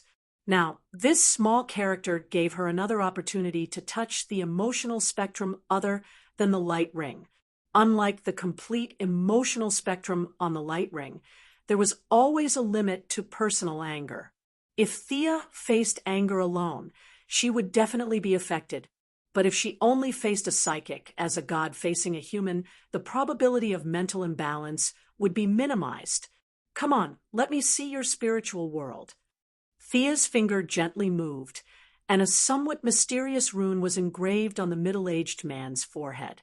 The iron chains in the basement were blown by the strong wind from the spiritual world. The middle-aged man's expression showed a thoughtful look. Like a slideshow, a picture was projected into the room. The childhood of dropping out of school, the youth of stealing cars, these life experiences were meaningless. Thea directly skipped the 30 years of the man's life and focused on the later years of his life. The middle-aged man's face was pale as she read his memory almost crudely. Thea kept going through his memory and slowly saw the man's life. This guy liked painting very much, but because of an accident, his head was hit and he became colorblind. Only dark pigments could be recognized by his brain. Among all the colors, he only liked red. In the midst of his dire straits, he had a fortuitous encounter. The aftermath of the particle explosion hit him, and the memory after that was very vague. He only vaguely remembered that before he fell, a can of red paint was spilled in his eyes. After that, the memory was even more chaotic. Thea could only look it up on the internet. This guy's emotional spectrum was too big for him after he woke up, and he talked nonsense. After several examinations, he was locked up as a mentally ill person. He was not released until recently when he regained his sanity. This guy was also careless. The first thing he did when he went out was to rob a bank. After that, he unscrupulously robbed a convenience store. He also blackened the Flash, who came out to practice long-distance running. This was what he did in just one day. What a rich and colorful life. Thea finished reading all the experiences, and like watching a movie, she also watched the process of him getting his power. Chapter 593. Compared to Thea, who had mastered 2 types of emotional spectrum, this guy's anger was not worth mentioning at all. Interestingly, what gave him his ability was not the emotional spectrum, but the dark matter that seeped into this world through the cracks of space during the Big Bang. After that, the dark matter and red pigment combined in some ingenious way, which gave him his superpower. Thea tried to communicate with his anger, but the communication was not smooth. On one hand, Thea did not have such emotions, and on the other hand, this guy's emotions were too few. As an ordinary person who had not undergone any special training, his capacity for emotional energy was very limited. This guy called the Rainbow Bandit could control ordinary people for at most 5 minutes, and the effect was even worse against people with strong willpower. Being able to turn the Flash into a dark person was the peak of his ability. Of course, the premise was that the Flash was dumped by heirs and had a tendency to turn into a dark person. Compared to Thea, the middle-aged man's emotions were like a drop of water compared to the sea. Thea tried twice and ended in failure. She was afraid that if she used a little more force, she would suck away all his emotions. What should she do? Using an individual to carry the emotions of anger, the mind of an ordinary person was too small in front of this kind of willpower. Thea lowered her head and pondered for a long time before she came up with a solution that was not really a solution. Strengthen this guy's ability and increase the speed at which he could absorb emotions. After sealing off the middle-aged man's consciousness, Thea directly teleported back to her underground laboratory in the metropolis. She ordered her subordinates to collect all kinds of red substances, pigments, blood, minerals, as long as it was related to red. Thea experimented with them one by one and finally found that the absorption and transformation effect of red pigment was the best for this guy. She ordered her subordinates to soak this guy in the pigment pool on time every day. Thea also considered the possibility of this guy's strength increasing and killing his way out. In theory, the magic seal could suppress his own will for 10 years in order to prevent accidents, such as him suddenly giving birth to a new personality. Thea also set up a trigger alarm in the dark room. As long as there was an accident here, she would know. The middle-aged man's anger was at the level of the Red Lantern Corps, at most. This level of strength was no longer in her eyes. When she returned to Central City again, Oliver had not returned yet. After chatting with Moira for a while, Thea went back to her room to sleep. The entire campaign team stayed in Central City for 3 days. They visited the city council, the police station, and the school one by one. Other than the hospital, which still did not welcome the young lady, everything else was considered harmonious. The team did not stay for too long and went on to fight in major cities. Moira's reputation began to rise under the influence of several parties. This warm atmosphere ushered in a big explosion in Star City. Regardless of whether it was true or not, at least the citizens showed a look of gratitude. Moira excitedly shook hands with every supporter, and the campaign team felt proud. The young miss was also excited for her mother's honor. No one would believe that these citizens were all spontaneously thanking her from the bottom of their hearts. However, Thea didn't mobilize so many people. Star City's largest central square and 2 nearby streets were completely jammed. A conservative estimate was that out of the tens of millions of citizens, at least 1 million had come to the scene. Excluding those who had received benefits, there were still 700,000 to 800,000 people left. This meant that Moira had been in power in Star City for 8 years and had gained the recognition of the citizens. Thea was very proud of her mother. Star City was Moira's base, and the remaining candidates did not have the courage to give speeches here. Moira, on the other hand, had a good time in her own territory and received a lot of praise before continuing her journey. 10 days later, in Gotham, Moira's journey was already more than half done. Several major polling organizations were optimistic that she would be elected. If there was no explosive news, her chances of being elected were very high. In the face of the future owner of the White House, many of Gotham's business and political elites had to give face. For example, Batman appeared in the election under the alias of Bruce Wayne.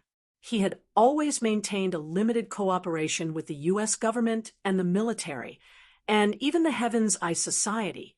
Now that Moira was about to enter the White House, he had an unspeakable awkwardness. In the past presidents, he had always used intimidation as his main tactic. He would pull the power switch for the president at the drop of a hat, stand at the window, and pretend to be mysterious. Otherwise, he would put important information in a bat dart and throw it on the president's desk or chair. This was not the case now. This was Thea and Oliver's mother, and behind these 2 siblings, there were a lot of heroes such as Wonder Woman, the Flash, and Black Canary.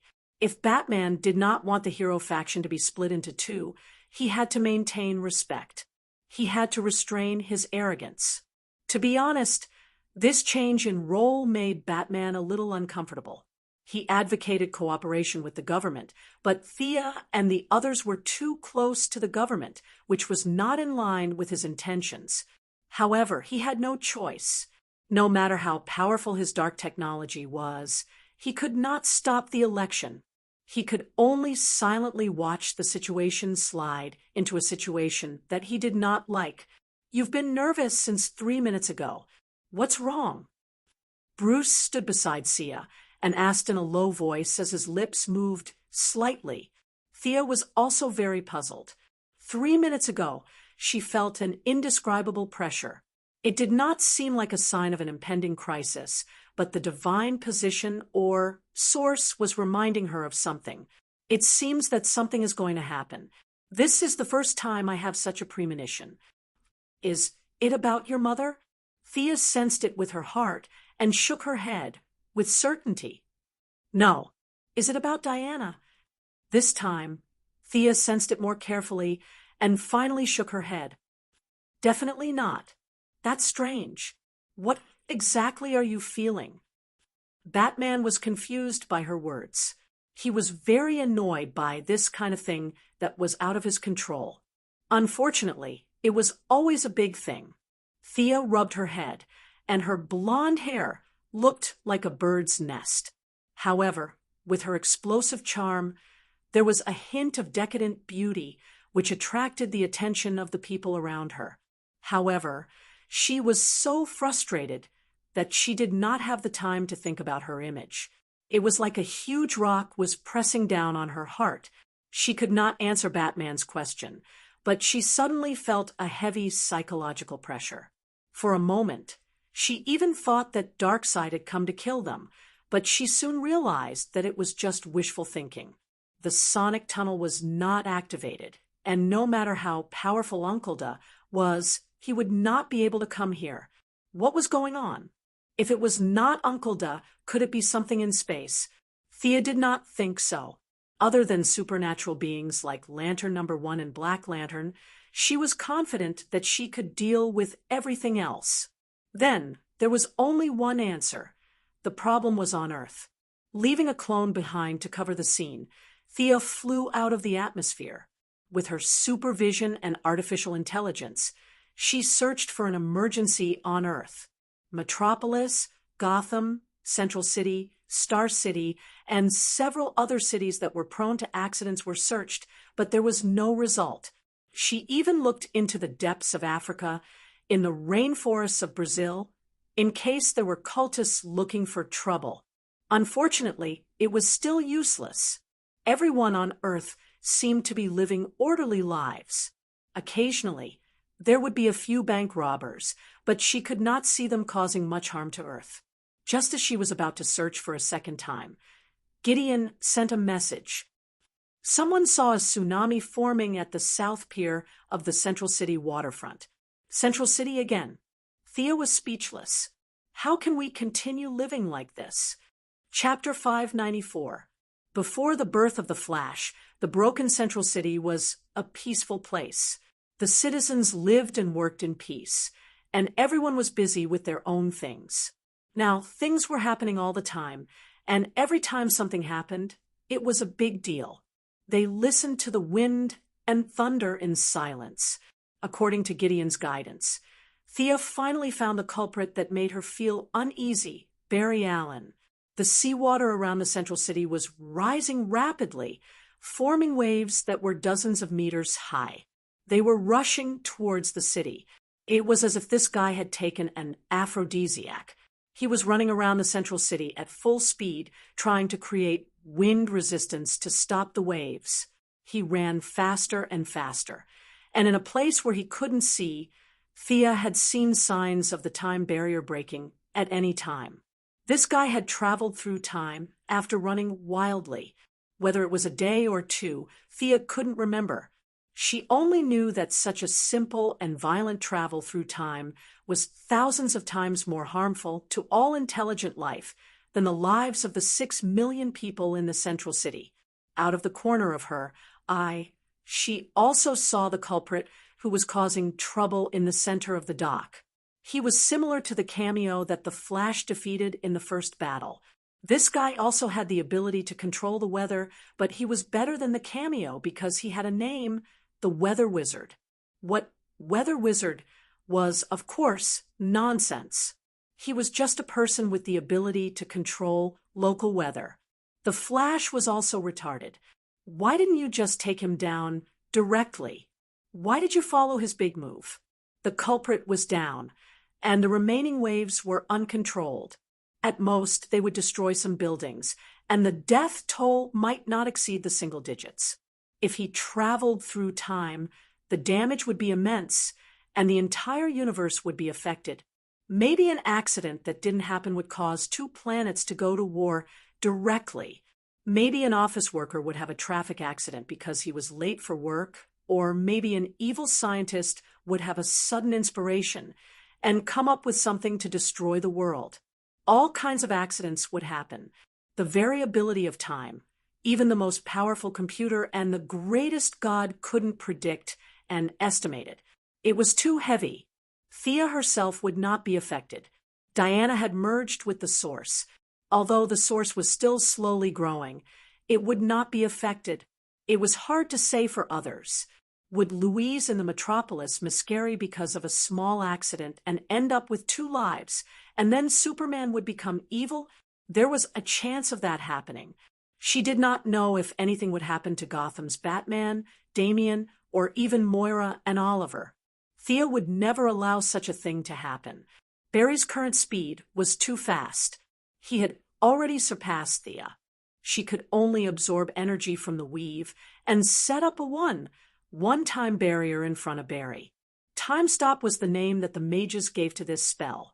It was a little arrogant, but its principle was actually to change the flow of time in the target area. It was a far cry from the real Time Stop. Thea changed the spell slightly. With the help of the huge amount of magic and divine power, the effect of her spell would be dozens of times stronger than that of the ancient mages. Barry, who was running with his head down, suddenly rushed into her time enchantment. The difference between the normal flow rate and the enchantment's flow rate made him recover from his unconscious running. Looking at the seawater outside the enchantment, the citizens' faces were filled with panic, and their bodies were almost frozen. It was as if the whole world had stopped moving. Before he could figure out what happened, he saw Thea standing in front of him with a serious face. "Mr. Barry Allen, do you know what you are doing?" To be honest, after knowing each other for so long, this was the first time that Mr. Barry saw Thea speak with a serious face. As the saying goes, a person with a good temper looks scary when they are angry. Miss Thea's current state was similar to that. However, the Flash also had his own persistence. He would not back down because of a casual sentence. "I am saving Central City." Hearing his neither servile nor overbearing words, Thea was so angry that she laughed. Perhaps the sneer on her face made Barry uncomfortable, and his tone became serious. "Is it funny? I don't blame you if you don't want to care. Central City is my home. I have to protect this place." He looked around again and felt that the seawater seemed to have risen a little. The citizens' limbs also moved slightly. "Where is this place? Let me out." This is a relatively static time buffer. If you use your ability to read 800 pages of papers in an instant, you can also achieve a similar effect. In Thea's impression, Superman and the Flash could chat in a world where the people around them were relatively static. They were different paths leading to the same goal. When a certain power reached its peak, it would almost have a similar ability. "You keep saying that you are protecting the city. Why don't you just take down the psychic?" Thea asked, a little puzzled. Barry looked left and right, but he could not see the mystery of this place. Time was static. Time was relatively static. He had not touched on these concepts yet, so he could not understand them. Now that he heard Thea's question, he asked, "What about the seawater? Have you thought about how big of an impact the whole city would have? Have you thought about how many people would have died?" Thea was silent. This was the difference between her and a proper superhero. They would save every life. Although Thea would also save people, she did not have the belief to save everyone. In the case of sacrificing one person to save 100 people, if it did not involve her own family, she would choose to sacrifice that person. If her own family was that person, she would kill the 100 people to save her own family. Like Superman, the Flash, and Captain America next door, they would choose to save everyone, even if it meant sacrificing themselves. This kind of moral character could be called great. It would only be seen as a movie or a comic book. But when working with this group of people in reality, there would be a serious conflict of ideas. Thea stood in the future and looked at the Flash's actions. She would think that he was very unwise, but in Barry's opinion, this was his only choice. Mr. Barry Allen, I need to remind you that I'm afraid you don't know what you are doing. If you continue to run at the speed you just ran, you will pierce a big hole in the barrier of time. This kinetic energy is too big to be calculated with human units of measurement. Do you know the consequences of this? A hole in the barrier of time. What was that? He vaguely had some guesses, but he was not very sure. After all, he just wanted to run out of the wind wall. He did not intend to pierce a hole in the barrier of time.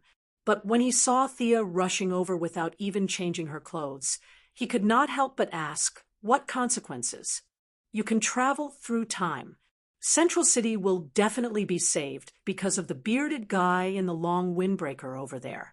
Thea pointed to the weather wizard, who was still summoning the wind and rain in the distance. He will definitely be caught by you. This means that the tsunami in Central City did not exist at the time you passed through. Chapter 5, 95. It was a good thing to be able to avert a disaster, right? Barry thought to himself. As long as it didn't involve heirs, his IQ was still working. Thea must have other reasons for stopping him so fiercely. He immediately calmed down and waited for her to continue. But what is the price, Barry? Can you bear the consequences of this? As long as I can save people, I will not regret it, Barry said firmly. He thought that the price would be something like damage to his body.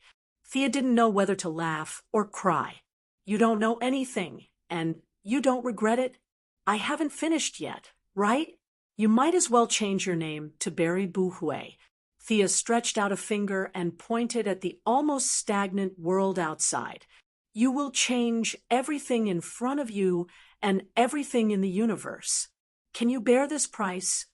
Looking at Barry's confused face, Thea knew that he didn't understand. She continued to give examples. Every one of us, forget it. I will put aside the intelligent life in the universe and focus on Earth. Mr. Barry, 7 billion people make choices every minute and every second.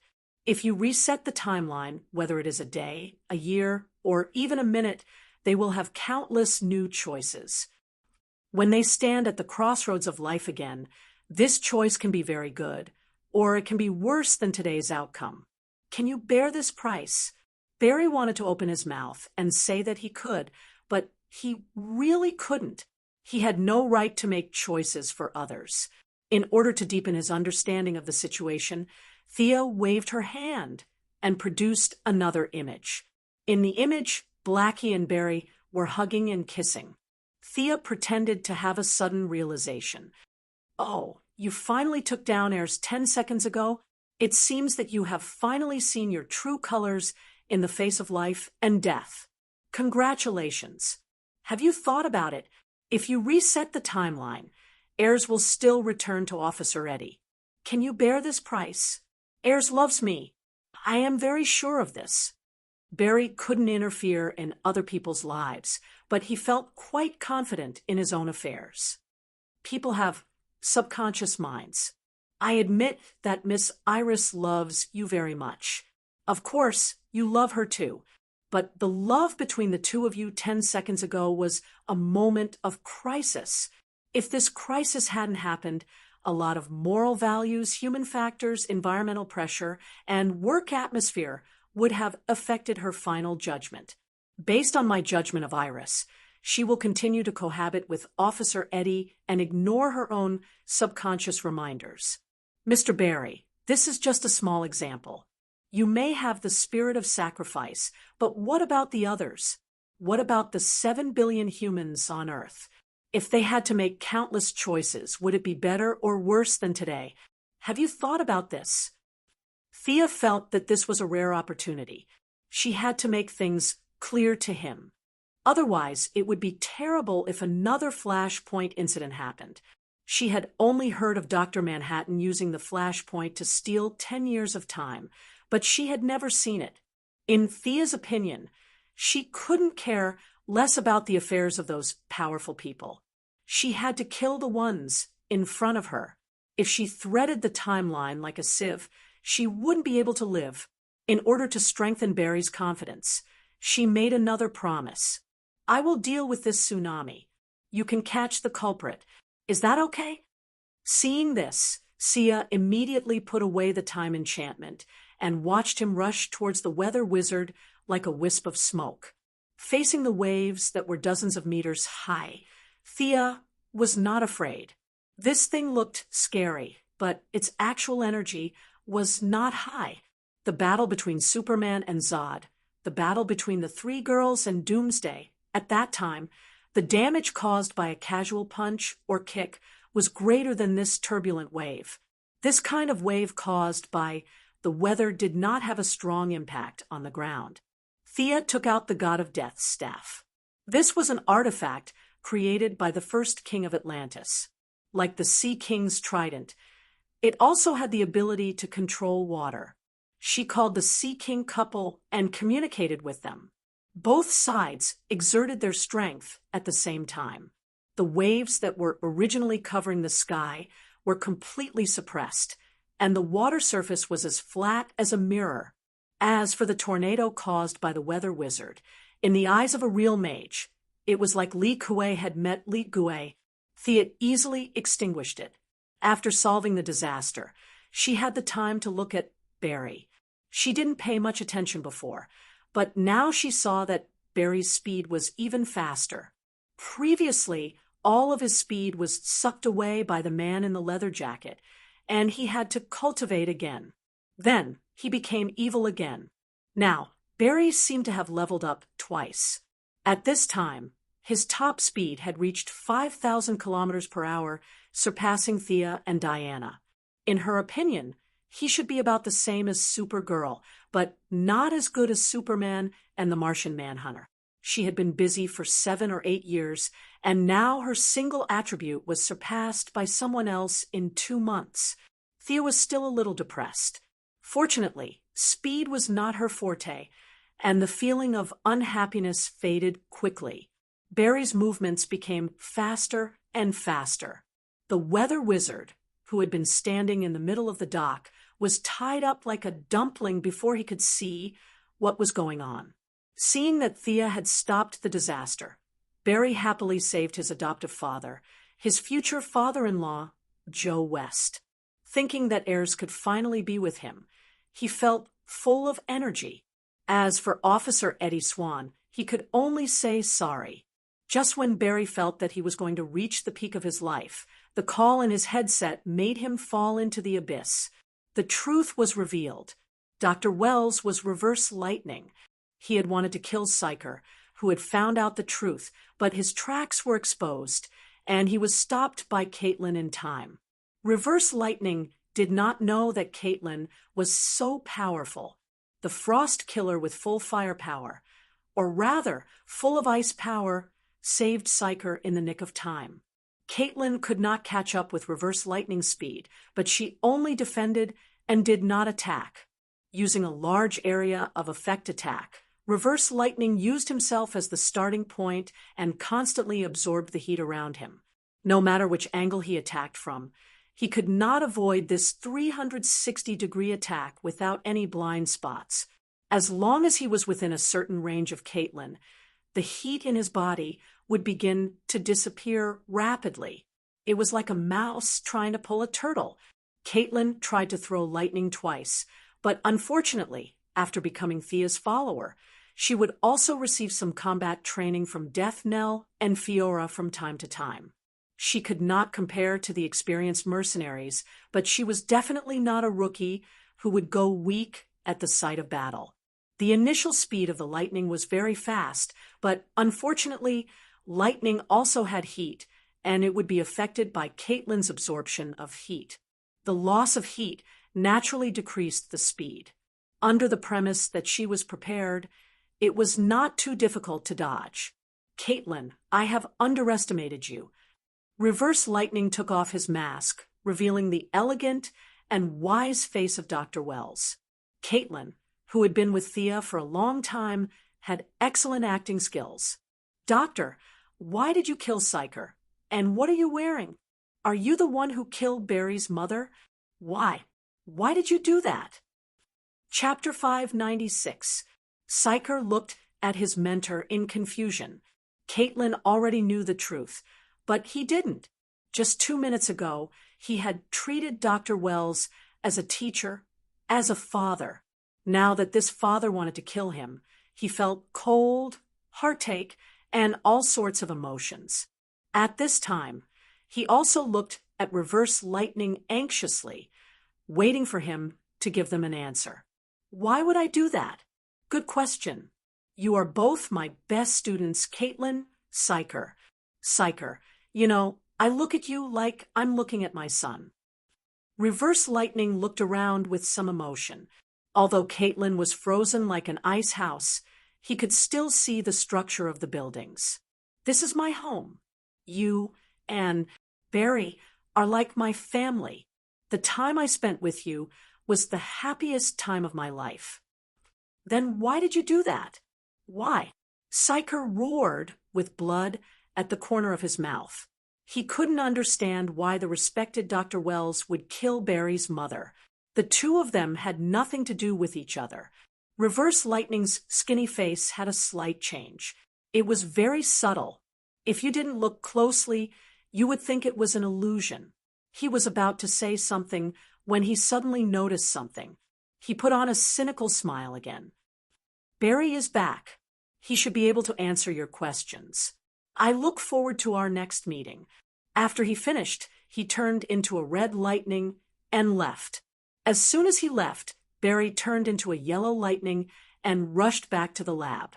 Seeing that the two of them were fine, he didn't bother to explain and chased after them. The two lightning bolts started an intense chase in Central City.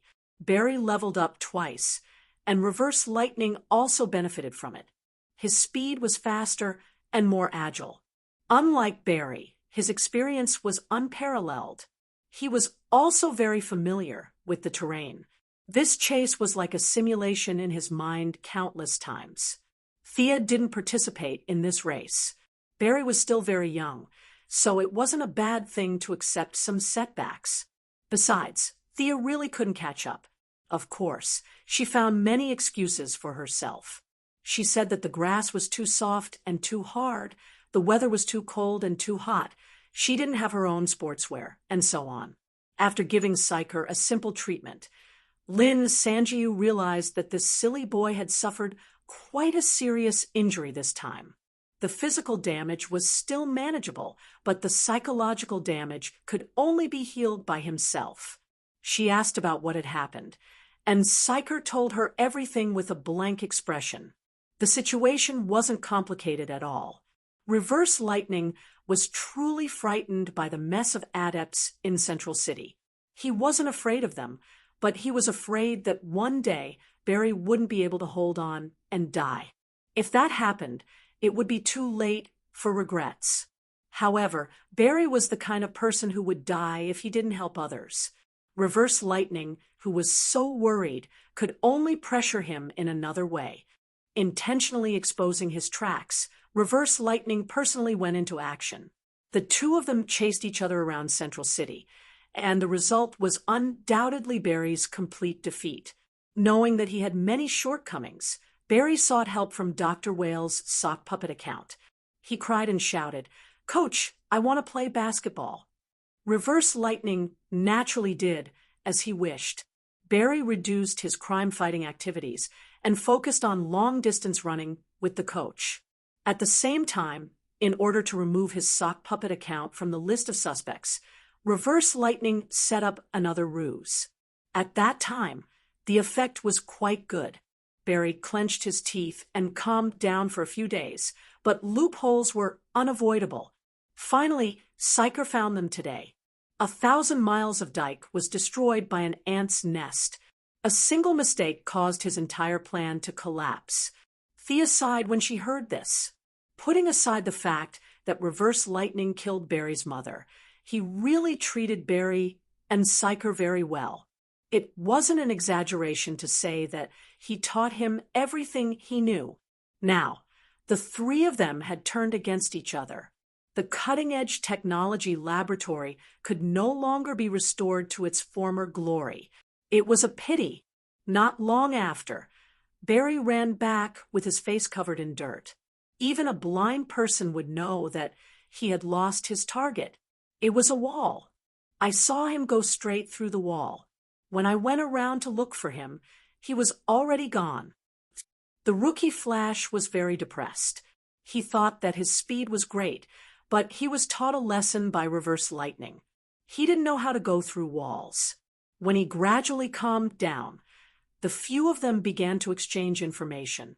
Psyker knew that reverse lightning was a transmigrator, and Barry knew why he was exposed. For a moment, the two of them were silent. That means he came from the future. He trained you to go back to the original time and space. And Barry, you had the chance to transmigrate tonight, but Thea stopped you? Psyker sorted out the relationship and finally felt that the fog in front of him wasn't as dense as before. Then why did he kill my mother? Reverse lightning's various abnormalities were explained, but Barry still couldn't figure out why he killed his mother. Psyker was also puzzled by this question. Thea didn't participate in the discussion. Her vision was getting more and more profound.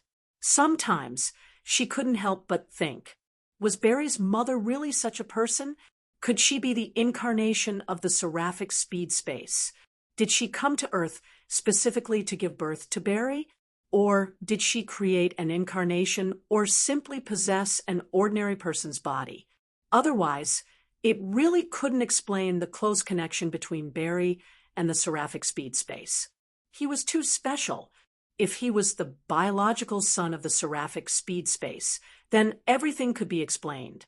Like what was said before, it wasn't a coincidence that lightning struck him, but lightning chose him. This was fate. As for the reproductive isolation, it wasn't a problem at all. The Kryptonians could have children with Earth, the three palace magicians could have children with Earth, and Darkseid could have children with the ancient Earthlings and the current Amazons. There was no reason why the seraphic speed space couldn't. Although the genes of the Earthlings were weak, they were extremely tolerant. Thea felt that this was the most reasonable explanation. Barry's mother wasn't dead at all. She was just using reverse lightning to complete her mission. However, she didn't say such ridiculous words. Barry was still far from the seraphic speed space. She would let him find out the truth himself. What's your plan after this? Thea felt that there was nothing for her to do here. She still had to go back to be the mascot of the election. I want to catch him and ask him why he killed my mother. I also want to find evidence to clear my father's name. Barry had always been the deputy leader of the team. Now that the leader had run away, he had to make the decision. Do you need my help with your father's matter? Thea wasn't bragging. She didn't need magic or any means. With her current influence, the so-called justice could be done with just a word. It might be a little difficult to release him directly, but it wouldn't be a problem to get him out on medical parole. This simple sentence stumped Barry. He wasn't deaf or blind. He knew what Thea meant, but this was the main reason why he hesitated. Chapter 597. With his speed, saving his father from prison was as easy as buying a pizza, but he didn't want to use such a dishonorable method to get his father out of prison. Now that Thea had provided him with another method, although he knew that it wasn't fair, at least his father would be able to walk in front of people without having to hide all day. Barry, who had always valued relationships, was in a dilemma. Should he stick to justice or reunite with his father? Thea nodded. This kid had integrity. She just had to make a few calls and get him out. It was really easy to control the underworld and get someone out of prison. This matter would be done quietly, and Thea wouldn't be involved. Flash couldn't send his father back to prison when he saw him, right? He would most likely admit the truth when the time came. She was experienced in dealing with these arrogant heroes. Ignoring Barry's father, Thea still wanted to ask Reverse Lightning what their attitude was. "What are your plans for Reverse Lightning?" Caitlin continued to pretend to be invisible, while Psyker and Barry looked conflicted. First of all, kill? Impossible. Not to mention that they had been together for such a long time. They still had feelings for each other. Reverse Lightning couldn't kill them, so Barry and Cisco had to add the word update. They couldn't let him go either. Barry felt that this was his responsibility. He had to catch Reverse Lightning. "All right, I'll help you." Thea took out the Croydon compass and threw it to Barry. The Croydon compass. This is a magic tool. As long as you think of someone, the compass will automatically find the direction. It's safe and pollution-free. Ordinary people can use it. Thea explained how to use it. The two boys with high scientific knowledge seemed to have found a new toy.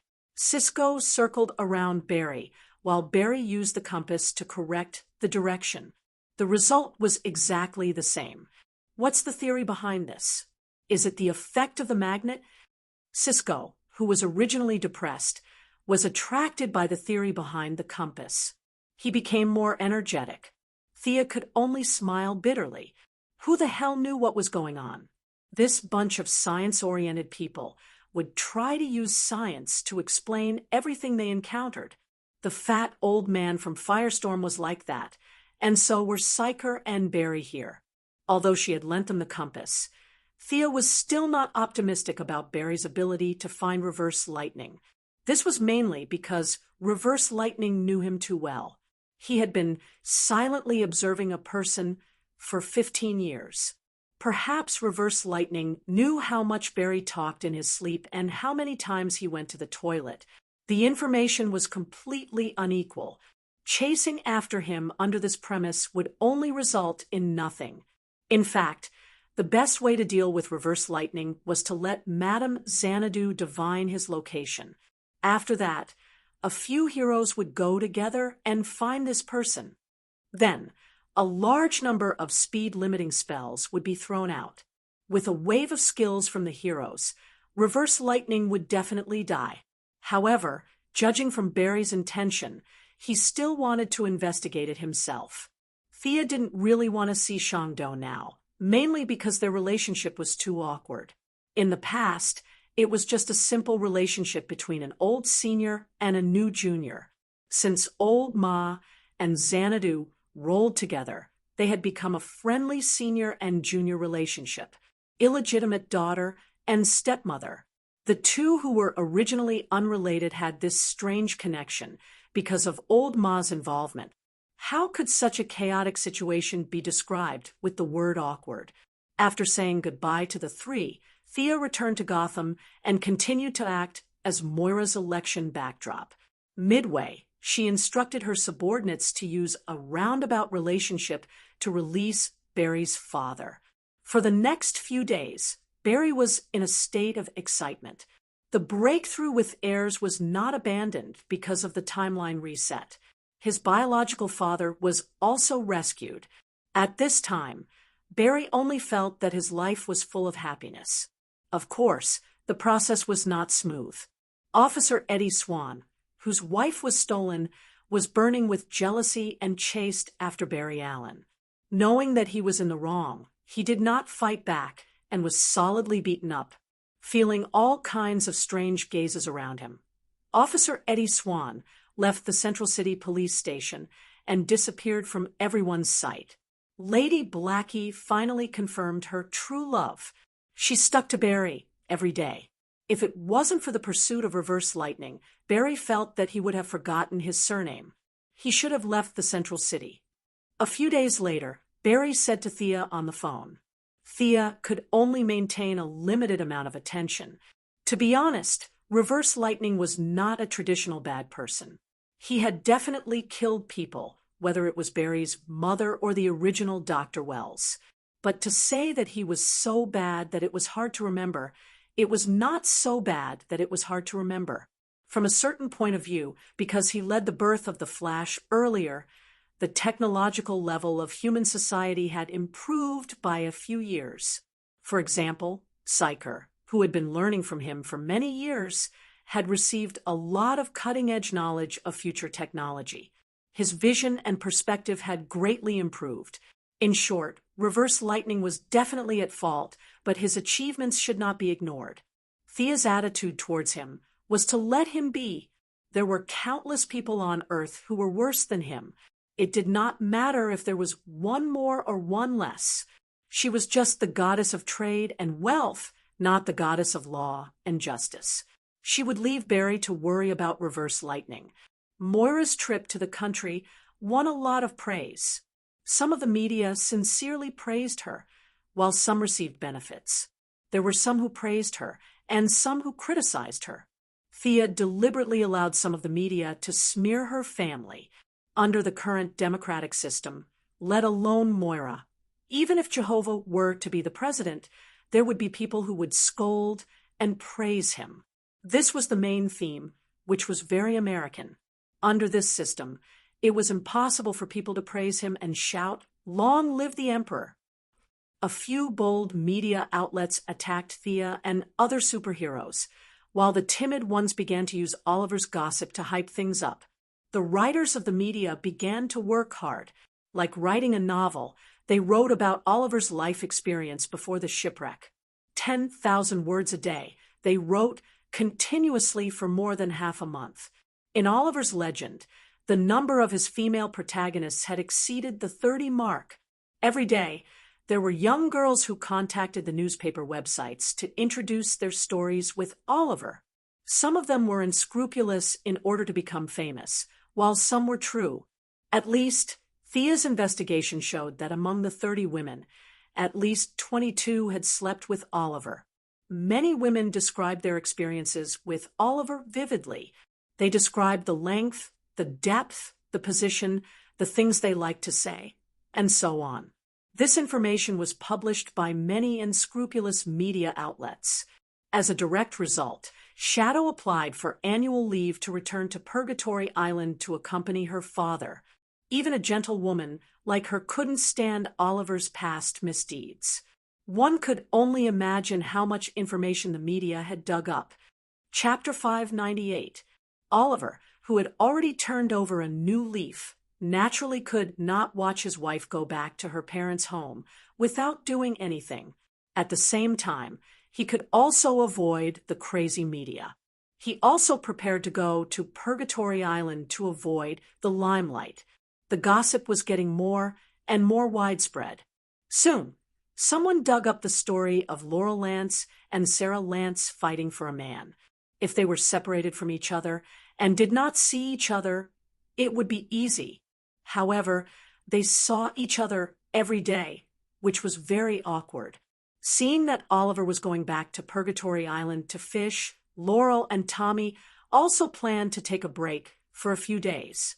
Old Ma had left all the overseas assets and real estate except for the Merlin Group to Tommy.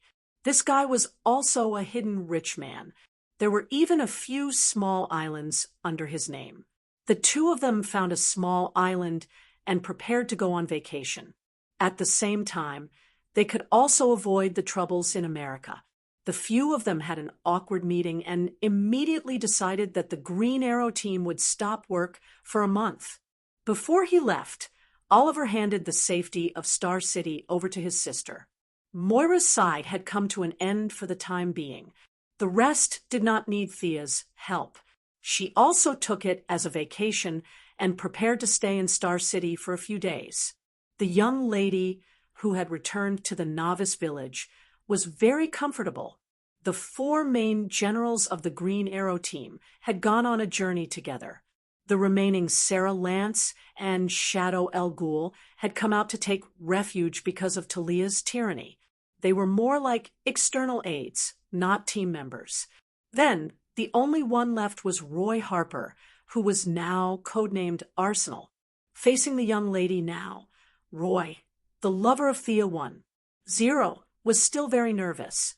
Thea simply gave them a collective vacation. With her personally overseeing things, nothing would happen in Star City. This period of time was a rare buffer period. The leather jacket man and the angry middle-aged man that she had harvested a while ago directly entered her new research range. Of the two, one could absorb Barry's energy and even all kinds of energy, while the other had anger in the emotional spectrum. The clone immediately failed. The angry middle-aged man could be cloned, but the emotional spectrum couldn't. The middle-aged man's clone didn't have any emotional power at all. No matter how scientific methods were used to recreate the scene of that day, or using spirit force to trigger the angry emotions, none of them succeeded. Thea had no choice but to slowly absorb the anger from the middle-aged man's body. Unlike fear and pity, she did not need to use her mind to experience anger. She was already a god, and with her own divine power, she could forcibly control anger. Of course, the downside was equally huge. His anger towards Thea was like a rootless tree. If he used it, it would be gone. If he used it again, he would have to find a middle-aged man to absorb it. Every now and then, she would take a breath and watch the anger in her spiritual world grow from the size of a strand of hair to the size of a finger. This process would be very slow, but it would accumulate. When she could control the anger as much as a lamp ring, she would have completely mastered the emotion of anger. The research of the man in the leather jacket had reached a stalemate. There was nothing wrong with this guy's clone. It was just that the upper limit of his absorption was fixed. This was determined by genes. Unless Thea resurrected the man in the leather jacket and raised him by 2 levels, the clone would always be at his level when he was alive. Whether this ability was strong or not, Thea would say it was very strong. It was just that the man in the leather jacket was congenitally deficient. Thea had tried many ways, but she couldn't increase the limit of the clone at all. The idea of creating an army of hundreds and thousands of clones floated in Thea's mind, but she immediately rejected it. 1 or 2 clones could remove their brain functions at the embryonic stage, but it couldn't be done if there were too many of them. Moral factors needed to be considered, and those invisible causes and effects also needed to be paid attention to. Mortals were afraid of fruit, and bodhisattvas were afraid of causes. The more Thea knew now, the more careful she would be when doing things. She directly sealed the body of the man in the leather jacket. Thea was about to leave the laboratory when she saw the secretary come in. Facing the many unknown bloodstains in the laboratory, Miss Maisie wasn't surprised at all. It was just that she had seen the same scene too often by Luther's side. Although the new boss's orientation was a bit of a criticism, the previous boss's orientation was also very problematic. In the dead of the night, the secretary couldn't help but wonder if these geniuses were all sick. "What's the matter, Miss Maisie?" "Yes, boss. 3 minutes ago, someone took control of the Star City TV station. It's now live broadcasting." The secretary then handed Thea a tablet. She summoned a ball of water to wash her hands. After drinking some water, she took the tablet and looked at it. In the picture was a young woman, but her taste in clothes was very poor. She had light yellow hair and was wearing an orange jacket, coupled with the big round black-rimmed glasses on her face. She looked very stupid. The woman, who didn't know that she was called stupid, was dancing with excitement. She shouted at the camera, "Quinn Group's idiots! You rejected the greatest invention in the world. You and your superhero boss are all idiots." Uffed. Thea, who was drinking water, spat it out. It wasn't because she was scolded, but because she heard this woman's words. Was she related to her own group? She thought it was Star City's trouble, but she didn't expect that the other party's target seemed to be her. Without looking at the crazy woman on the screen, Thea asked the secretary, "Who is this guy?" The secretary was chosen by Luther. She was really capable. Now that she had the green light lamp ring, it was very easy for her to investigate anything. She had already collected the information.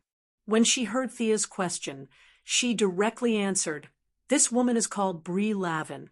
She graduated from the University of Chicago with a degree in biomechanical engineering. She came to work at Quinn Group 3 years ago. She was a very smart and creative roboticist.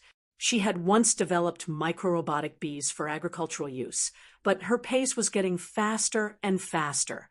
Before she was about to weaponize bees, Dr. Hoffman thought that her research was very dangerous and fired her." The secretary said with a calm face. Thea frowned slightly. She had a little impression of this woman. She seemed to be a very good scientist. But how could she be her employee? Shouldn't she be from Central City? She remembered that the Flash was almost stung to death by her mechanical bee. Thea was too lazy to think about it. It was not a big deal. Just deal with it. She teleported to the TV station with the secretary. The police and the guards of Quinn Group had already arrived at the scene, but the studio was firmly controlled by her bees. No one could use heavy weapons, so the situation was a bit of a stalemate for a while. Everyone was already used to her popping out of nowhere. "Dr. Quinn, what do you think about this?" the TV station owner said to her with a bitter face. "Mr. Pearl, please rest assured that I will deal with it. I will be responsible for all the losses of the TV station. You can send a list of losses to my secretary later." Chapter 599. After saying that, Sia sent the TV station owner to the side. Facing the dense swarm of bees, she was also a little scared. This was not to say that bees were scary, but it was instinctive to stay away from them.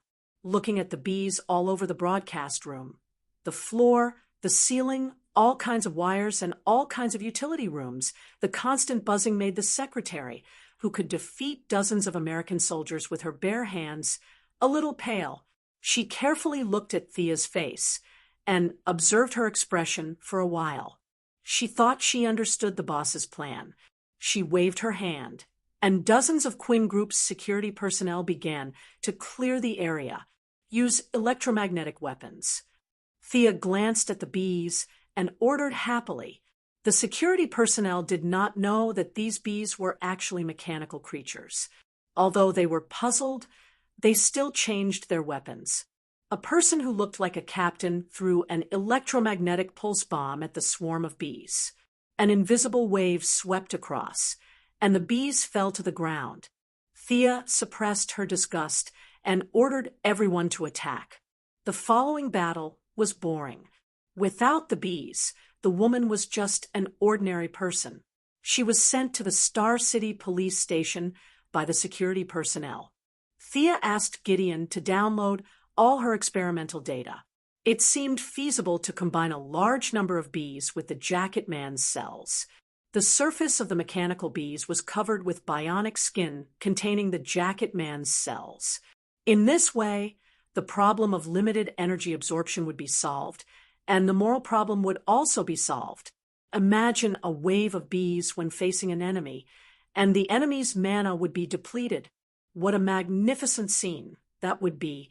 However, Thea was a little allergic to bees, so she did not want to use this trick. She asked Gideon to work on the combination of the two. Thea did not use it herself, but others could use it. She was going to ask which fierce woman was not afraid of bees, and teach her this trick. After staying in Star City for a week and defeating 2 gangs, Milady's current strength was like using an atomic bomb to kill chickens. Olivier went fishing, Tommy went swimming, Superman stayed at home with his wife, and the Flash and heirs were intimate every day. Since they all went on strike, Thea felt that she could not treat herself badly. She didn't have any conscience to blame her at all. She left an incarnation in Star City to put on an act and took Diana to travel with her in the name of improving her state of mind. Diana agreed wholeheartedly. Traveling was a good thing. She set 3 rules with her. No magic, no magic, no magic. The two of them had been busy for the past few years and rarely had time to relax. Thea needs to slowly adapt to her new identity, and Diana needs to grow up. Thea tells the secretary not to call her if there is nothing important, and takes Diana out for a stroll. The two of them carried a large backpack, a water bottle, a sun hat, outdoor equipment, and hiking shoes like ordinary people, and began their pleasant journey. At first, Thea didn't think it was necessary to bring these things, but Diana insisted, so she could only agree. Thea can survive in the wild, but her ability is based on the convenience and speed of magic. Now Diana asks her not to use magic and to experience the hardships of ordinary people. Thea is exhausted. Have we left the mountains? Thea asked Sister Di, with a gloomy face. The two of them crossed the Rocky Mountains on foot. At first, they followed a group of people. The two of them were wearing scarves and sunglasses, so no one recognized them. Soon after they entered the mountains, the group of backpackers left, leaving only the two of them to climb the mountains. Diana's ability to survive in the wild was very strong. Whether it was the previous 100 years of living alone or the recent journey to find the source, she was worthy of being a powerful warrior. Diana repeatedly said that she could not use magic, so Thea could only follow her on the long journey. Fortunately, she had a divine body. Otherwise, how could she drag an ordinary woman to climb the mountains with her? She was exhausted. Unfortunately, they met a black bear before. Sister Di stopped her idea of using lightning to barbecue the bear, so the two of them fled in the forest like ordinary people. The silly black bear didn't know how lucky it was. It chased the two of them for nearly a day. In the end, maybe it was wondering why the two of them were so strong, or maybe it was just too tired. Anyway, Thea and Diana found that it was gone. The two of them breathed a sigh of relief. This bear was too persistent. Ha ha! Diana laughed as she clutched her stomach when she saw that Sia's face was as messy as a cat. What are you laughing about? You're not much better than me. Thea looked at Diana, not knowing whether to laugh or cry. The Valkyrie also suppressed her strength. Otherwise, even 1,000 bears of that level would not be enough to kill them. In the process of being chased by the black bear, the long-legged goddess missed a step and fell into a ditch. Thea had to pull her out. The two of them looked at each other and couldn't help but laugh. Thea touched Diana's face with her fingers. There was a lot of dust on the Valkyrie's face. Her skin was very elastic and had a texture like silk.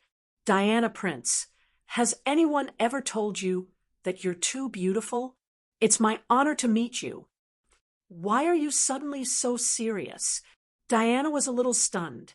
Then she saw Thea's sincere eyes, and she was also infected. You're the real beauty. Even Aphrodite can't compare to you. My lover is the most beautiful goddess in the world. At this moment, words were no longer effective. Everything was explained by actions. The two women's lips were close together. Diana's lips were thick and dark, while Thea's lips were thin and light. Their lips and teeth were touching, and their tongues were gently stirring. Thea didn't expect Diana to be so passionate. She was a little unprepared and couldn't help but swallow lightly. Diana caught her slight movement, and her tongue suddenly opened her mouth, wantonly enjoying the tip of the goddess of wealth's tongue. Woo! Thea was annoyed. This Diana's personality was too strong. She always wanted to take the initiative. She wanted to tell her that she wasn't someone to be trifled with. While Diana was in a daze, she directly opened up a second battlefield. Her hand was originally behind her head, but now it went down and brushed against her slender neck. Her hot breath blew on the tip of her nose and the side of her face. At the same time, Thea's eyes were also electrifying. Her watery eyes disintegrated Diana's consciousness of resistance. Thea took advantage of the victory and pressed her lips together. She grabbed Diana's hands and put them behind her back. Just as Diana felt that something was wrong, Thea freed up a hand and pressed her down. The two women's indescribable bodies were tightly pressed together. The goddess of wealth was above, and the guardian goddess was below. When their eyes met, Thea sucked her trembling lower lip, then her upper lip, and finally the tip of her tongue went in between her lips. It was a short, deep, and thorough kiss. Chapter 600. The two girls couldn't compare, but they knew each other very well. Thea looked weak, but she had a strong heart that ordinary people didn't know. Diana was the opposite. Under her valiant appearance, she lacked love. In the exchange of body, spirit, and divinity, their attachment to each other was getting deeper and deeper. Diana was glad to have such a lover to accompany her forever. Thea also liked the Valkyrie to fill her inner world. The road ahead was too difficult, and it was too difficult to walk alone. Just like Batman's analysis on the note he gave to the Heavens Eye Society, their weakness was each other. In the dead of night, there were roars of wild beasts in the forest, but neither of them took it seriously. Diana was in a good mood and didn't care about the promise that they couldn't use magic. Thea moved mountains and seas, pushed down a dense forest, and built a wooden house. The two of them chatted in the hot pool. "You seem to have become bigger here, also softer. Is it because of the divine position?" Diana touched Thea's neck with a playful look. The young lady didn't know whether to laugh or cry, but she had to admit that Diana's observation was very meticulous. She noticed such a small difference, but she couldn't tell why. She could only attribute it to the self-development of her charm. "It's perfect." Diana, who had the essence of Greek aesthetics, couldn't resist this kind of beauty at all. She played with her like a toy for a long time. Diana's figure was also very good, but she was more inclined to be a warrior. Some parts of her body were not as beautiful as Thea's. "How dare you tease me?" Thea also didn't want to be outdone. Her hands began to touch her long legs, and all the way up. This time, the battle was more intense than before. Halfway through, Thea suddenly thought of finding a few pairs of silk stockings for Diana. Her long legs with black stockings really had a unique flavor. Diana also didn't let her go. Thea tried it on, and the coffee color suited her. The two pairs of long legs intertwined together, and the atmosphere in the wooden house was so thick that it was like water that couldn't be dissolved. After a night of intense fighting, Diana sat up very early the next day. "My origin seems to have taken a big step forward." Valkyrie pulled up Thea, who was still pretending to be asleep. There was such a thing. This was the only thought left in Thea's mind. She used her heart to feel her own body. Her changes were not as obvious as Diana's. She only vaguely felt that she was more in tune with the universe. Of course, this was not caused by a night of lovemaking, but by some kind of change in the state of mind. The two of them immediately packed up and continued their journey from the United States all the way south through Mexico into South America. As an American country, the difference between here and the North was like heaven and earth. Thea felt that the trade here was chaotic and disorderly. The distribution of wealth was even more unreasonable. Money was only in the hands of a few people. Naturally, the ordinary people did not need to trade. She even saw bartering in a certain area, which made her very unhappy. Diana didn't like this place either. Who was she supposed to protect? Protect the rich and powerful, or protect the equally cunning civilians? The two's journey lasted for more than half a month. Diana received a message from Hippolyte asking her to return to Mount Olympus. Fearing that she would have an accident, Thea decided to go with her. The two women were teleported to Mount Olympus. At this time, it had been 9 months since Thea left last time. the originally solemn and majestic mountain peak was shrouded in a murderous aura. Many Amazons were busy preparing. The time of the prophecy has come. The eldest son of Zeus is about to kill his brothers and sisters and ascend to his father's throne. Hera pointed to the people who were preparing for the battle and explained to the two women. Now she could no longer see through Thea's depth.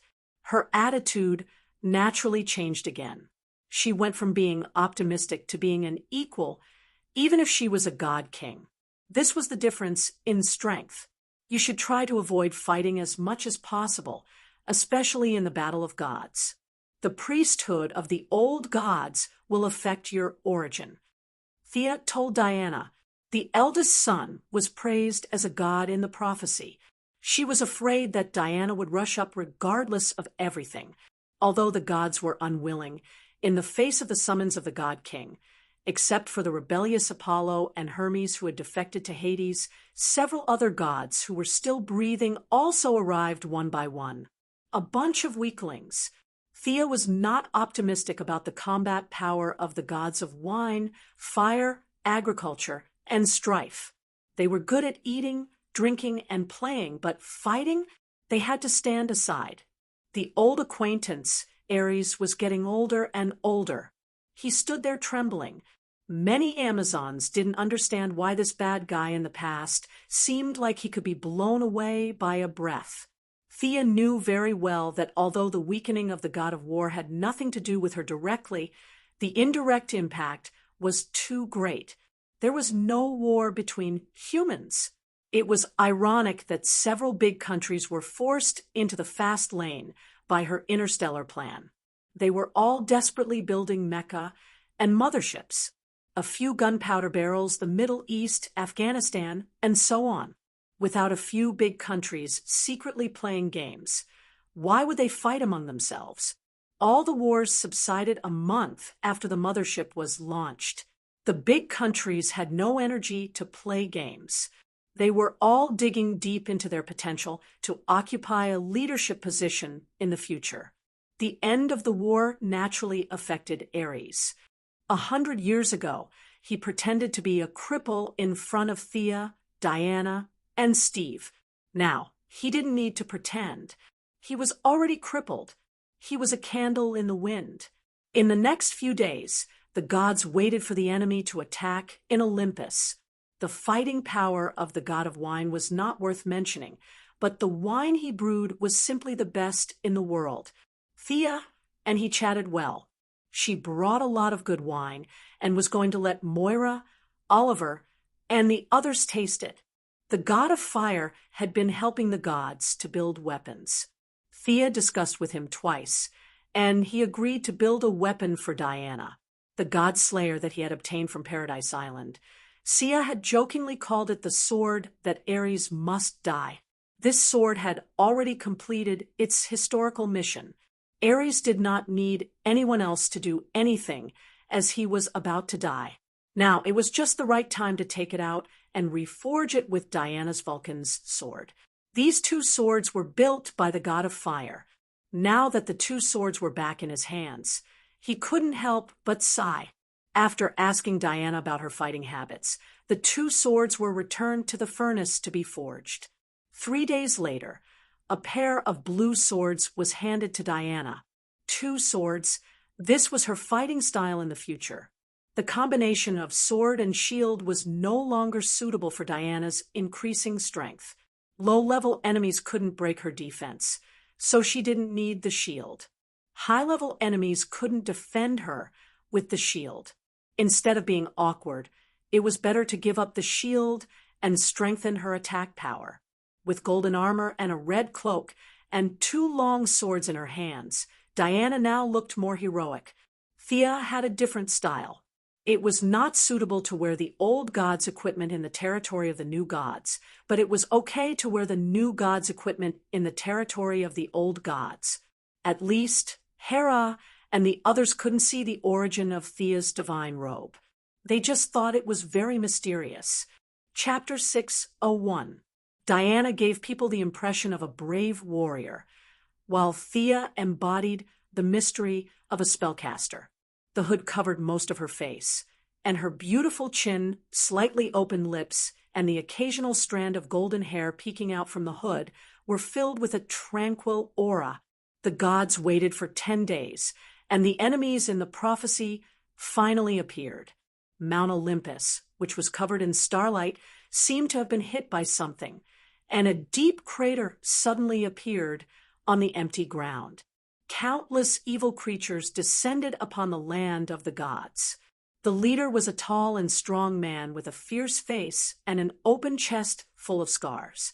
His hair and beard were like weeds, and his equipment was very simple, as if he had stripped off the skin of some animal and put it on his body. However, no one would underestimate this leather outfit. This was dragon skin, the skin of an adult black dragon. It was barbaric, coarse, and violent. Even from thousands of miles away, one could still feel the bone-deep hatred from this person. He hated this place, hated everyone here.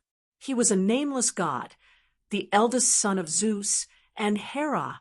When he was born, he was abandoned by his biological parents because of the prophecy that he would sit on the throne of the gods.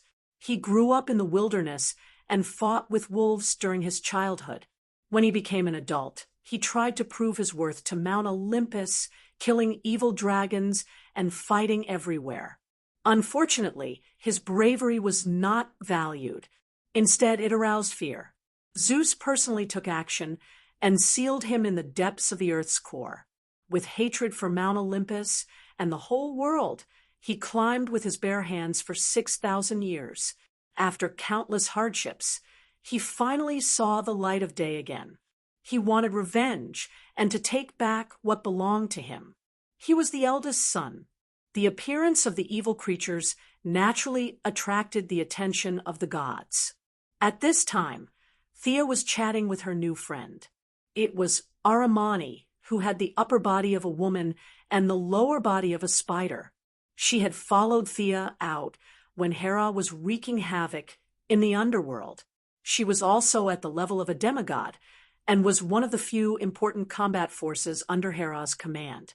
Thea happened to pass by and saw her spinning silk at the same time, which attracted her interest. After that, they started chatting casually. Even though Thea was now in the camp of the Greek gods, she still felt that these gods were quite F***ed up. Back when Aramani was a mortal, she was the wife of a king. Her hobby was weaving, which was completely harmless to humans and animals. Not only that, it also had a very positive effect on ordinary women. Men would farm and go to war, while women would weave. Logically speaking, such a harmonious and positive scene should be a good thing. Unfortunately, the goddess Athena heard of her good weaving skills, and Athena, who had nothing better to do, personally descended to the mortal world to compete with her. Naturally, ordinary people couldn't compare to the gods who had cheats, and Aramani couldn't take it anymore and committed suicide. If things stopped here, it would already be too much, but the worst was yet to come. For some unknown reason, Athena captured her soul and reincarnated her into a half-human, half-spider. How could such a vile thing be described with the word F***ck? Do whatever you want, submit to me, and prosper, oppose me, and perish. Even if you die, you have to carry shame with you. This was the thinking of the gods at that time. After listening to the outrageous story, Thea couldn't help but look askance. Others were afraid of Athena, but she didn't have to. Athena wouldn't send a group of Saint Seias to push her. So what was there to be afraid of? She stood in Aramani's position and scolded Athena. Only then did the Spider-Woman and her have a little friendship. Over the next few days, Thea chatted with her every now and then. The two of them could barely be considered friends, and Thea made her request. She wanted to use her divine spider silk to weave stockings. She wanted a variety of colors so that she could spar with the long-legged goddess in the future. Ordinary people's stockings were too easy to wear and tear. Only quasi-divine items could match them. The Spider-Woman, who didn't understand her evil intentions, was puzzled. What was the purpose of weaving stockings with spider silk that was as thin as a cicada's wing? Was it for defense or to increase one's speed? Although she couldn't figure out the purpose, Aramani, who could spit spider silk and had max-level tailoring skills, made a few pairs of stockings according to her request, even though she had turned into a spider. Aramani, who felt like she had found a treasure, returned the favor and helped the Spider-Woman check it. Athena's technique wasn't brilliant. Originally, Thea could have helped her return to her original form, but unfortunately, her spider form had been completely fixed during the process of her returning from the underworld to the world of the living. Even with Thea's ability, she couldn't change this situation. She could only take a step back and cast a permanent human transformation spell on the Spider-Woman. This spell allowed her to maintain her human form for 4 hours a day. This simple effort gained the Spider-Woman's strong goodwill. In the end, Thea received a large number of silk products and said that if she needed more, she would have more in the future. When the firstborn arrived, she and the Spider-Woman were researching how to make new underwear. Since the stockings had been changed, they might as well upgrade the underwear, too. Both of them were unhappy that their research was interrupted. Thea brought Aramani a lot of information about the development of clothing and clothing on modern Earth, which made the Spider-Woman feel like she had found a treasure. Although the aesthetic of ancient Greece was different from that of modern times, it was still very useful. Thea also told the Spider-Woman her favorite style of clothing and asked her to make a few sets according to it. Unfortunately, the enemy had come, so the two could only stop their research and run outside to do the fighting. When they arrived outside, the enemy army had already begun to form up. The main force was the wild wolves that had raised the firstborn. Because they had been contaminated with a lot of divinity, some of the wild wolves had already shown signs of walking upright. Most of the rest were ghost wolves. These animals had already reached the end of their lives, but because of the influence of the firstborn's divinity, they were still lingering on the border of life and death. Now, they had all been recruited by the firstborn to fight. In addition, there were many ghost creatures in different shapes and sizes. Some were humans, some were beasts, and some were strangely shaped like humans and beasts. The gods reckoned that these creatures were the cannon fodder that the firstborn had recruited. Their role was to consume the magic power of the gods. Compared to the organized army of the Amazons on Mount Olympus, the army of the firstborn could be said to be endless. These cannon fodder were valuable as long as they could contain one god. The evil army began to march toward Mount Olympus in silence, as if dark clouds were pressing down on the city. "What do you think?" Diana whispered to Thea. She was referring to the firstborn. It was similar to how the Heavenly Father dealt with Darkseid. In a battle of this level, the battle between small soldiers would not affect the overall situation at all. As long as the firstborn could be dealt with, the ghost creatures would not be of any help. Thea looked a little serious. The strength of the firstborn was not a bluff. Just looking at its powerful and murderous appearance, she was not very confident. Chapter 602. It was a battle of revenge, a battle to the death, not to mention true divine power. Thea could not compare with the other party in terms of momentum. The other party had suppressed his anger for thousands of years, and it was said that it took him 6,000 years to climb back to the ground from the core of the earth. A minute ago, Hera was still discussing the issue of stockings and underwear, and the other party came at her. Unless there was a crushing difference in strength, it would be strange if she could defeat him. It was not the same style at all, and she was the goddess of trade and wealth, which had nothing to do with fighting. And this firstborn was similar to Hercules. They were both old gods who had escaped the twilight of the gods and were in relatively good condition. No one knew what his specific clergy was, but in Thea's view, it was very similar to fighting and revenge. Diana asked again, when she didn't answer for a long time. Sia saw that she was eager to try, and she complained in her heart. Between her and the firstborn, who was stronger and who was weaker, she needed to really fight, but Diana was definitely a little weaker, and this was the critical moment of her fusion of the source, so it was better not to fight. For her wife, the goddess of trade and wealth, could only fight the firstborn of Zeus. Far worse than me, Thea whispered to Diana, and also pretended to be arrogant, as if the enemy was not in her eyes. No, I think he's quite strong. Diana had not seriously fought with Thea for a while. She really did not know the true strength of Thea after she became a god. Seeing her firmly guarantee, she slowly relaxed. The huge ghost army seemed to be moving slowly, but in fact, it was moving quickly towards Mount Olympus, and an invisible pressure began to envelop everyone's heads. Antiope, who replaced Hippolyte, was commanding the Amazons to set up a line of defense. Bundles of magic arrows, many enchanted swords, shields, and armors were sent to each warrior. The Amazons were the most elite warriors of this era, and Hera was not stingy with them. She opened the treasury of Mount Olympus and took out many precious equipment from ancient times. Unlike Hippolyte, Antiope was a pure warrior. She knew that the Amazons did not have the advantage in numbers, so she directly set up 3 lines of defense on the periphery and prepared a group of cavalry for mobility. The advantage of the firstborn's army was their numbers. There were endless ghosts and beasts, and the ratio of their numbers to the Amazons was almost 100 to 1.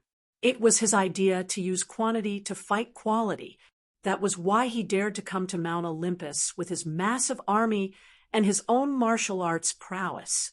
The advantage of the Greek gods was that they had a large number of gods. Even the most useless gods were more powerful than the monsters and beasts. They could defeat a large number of them with a wave of their hands. The only weakness was that they were forcibly conscripted by Hera. They could fight a favorable battle, but it was impossible to expect them to risk their lives against the firstborn. The depressing atmosphere lasted for an hour. All the gods came to the mountain peak to watch. A few of them were exchanging glances. The prophecy had clearly stated that the eldest son of Zeus would kill his brother and eventually ascend to the throne. The gods on the mountain were all in line with the prophecy. Each of them had their own plans. The firstborn came with thousands of years of hatred. No one could ignore its powerful power. They did not want to be the first to stand out. Zeus, Hera, according to the prophecy, I want to take back everything that is mine. The firstborn, who was 3 meters tall and was wearing a dragon-skin cloak, strode out and roared at Mount Olympus. Following his words, the spirits and beasts also roared at the sky. The hatred contained in their roars made the gods take a step back involuntarily. Hera looked a little sad. She was not in a good mood to fight with her own son, but seeing that both sides were waiting for her reply, she reluctantly stood up. Child, I am your mother. I don't want to do this. It was Zeus' idea to abandon you. Seeing his mother, the firstborn was still a little silent. Hera continued, the prophecy is a farce. I am willing to correct this mistake. We are still a family. Child, are you willing to give me this opportunity? Before the firstborn could reply, a woman came out from behind his majestic figure. Brother, don't listen to Hera's lies. She is afraid that you will take away her position as the king of gods. What a joke. A female king of gods. What a stupid woman. The woman looked gentle and beautiful. There was a hint of mockery at the corner of her mouth. She wore a silk robe and walked barefoot on the ground. Her voice was very soft, but every god, every female warrior, and many monsters on the battlefield heard it clearly. It was as if someone was whispering in their ear. An invisible energy soothed the firstborn's heartstrings. His eyes were filled with hatred again. Who is this? Thea joined the battle purely as a family member of Diana. She did not know the woman beside the firstborn. To be honest, when the two first fell in love, she spent a period of time studying Greek mythology to increase their common language. But later, she found that there were too many nonsensical stories in it. So, she chose to abandon the book. She basically knew the famous ones, but she had to apologize to the less famous ones. Princess of Troy, daughter of Zeus. Cassandra, the old acquaintance, Ares was standing beside the two women. When he heard Thea's question, he answered casually, looking at the old man who was out of breath. Thea was afraid that he would die at her feet. She smiled bitterly to show that she heard it. This guy has the power of speech, but he is only a demigod. The goddess of strife, Eris, stood on the other side of the two women. When humans stopped the war, she also suffered a lot. Her smooth skin showed signs of dehydration. She provoked everyone to fight. Eris's power also came from words. Cassandra's speech and her priesthood had something in common. That was why she was unhappy. Queen Hera, if you don't want blood to flow like a river in Mount Olympus, please get out of the way. Today is the moment when the prophecy comes true. Your firstborn will eventually ascend the throne of the King of Gods. Cassandra continued to show off her speech. The power of demigods came entirely from their own bodies. At their peak, they were definitely not as good as the gods. Unfortunately, times had changed. The gods were burdened by their own priesthoods, and now they were not as good as her. She was far from that point, but the influence of the speech was stirring up everyone's hearts. Except for a few gods and people like Hippolyte who had magic equipment to resist the mind, the firstborn would win, and Hera would lose. Everyone could not help but have this thought. The morale of the Amazons was visibly low. Hera directly took out the scepter of the King of Gods and pointed it to the sky. A bolt of lightning flashed across the sky, and the huge thunder suppressed the speech. However, in Thea's eyes, it was like using a cannon to kill a mosquito. The scepter could not be used all the time, and the mouth was on the other side's face. She could still continue to speak. Hera had been the queen for too long. Her combat experience was too poor. Before the war, she had exposed one of her trump cards. Perhaps she wanted to show her majesty, but it was really not wise. Chapter 603. Lightning flashed across the sky, and for a moment, an unparalleled force swept across the surroundings. It was as if the heavenly might had turned into divine thunder, and the scene fell into a strange silence. However, lightning was not a cloud, and it could not stay there forever. It came and went quickly, and in less than 10 seconds, it disappeared into nothingness. Other than making Hera look awe-inspiring, it wasn't of any use at all. Thea could see the sarcasm in the corner of Cassandra's mouth. This guy's spirit of speech was really effective at bewitching ordinary people if she was allowed to spout nonsense. Other than a few strong-willed Amazons, the rest would not be able to withstand it. Your Majesty, I have a subordinate who should be able to deal with the spirit of speech, Thea whispered to Hera. Hera looked at the brilliance in her eyes and knew what she meant. Without any nonsense, she made the decision and raised a finger, indicating that Cassandra could choose anything from Zeus's treasury.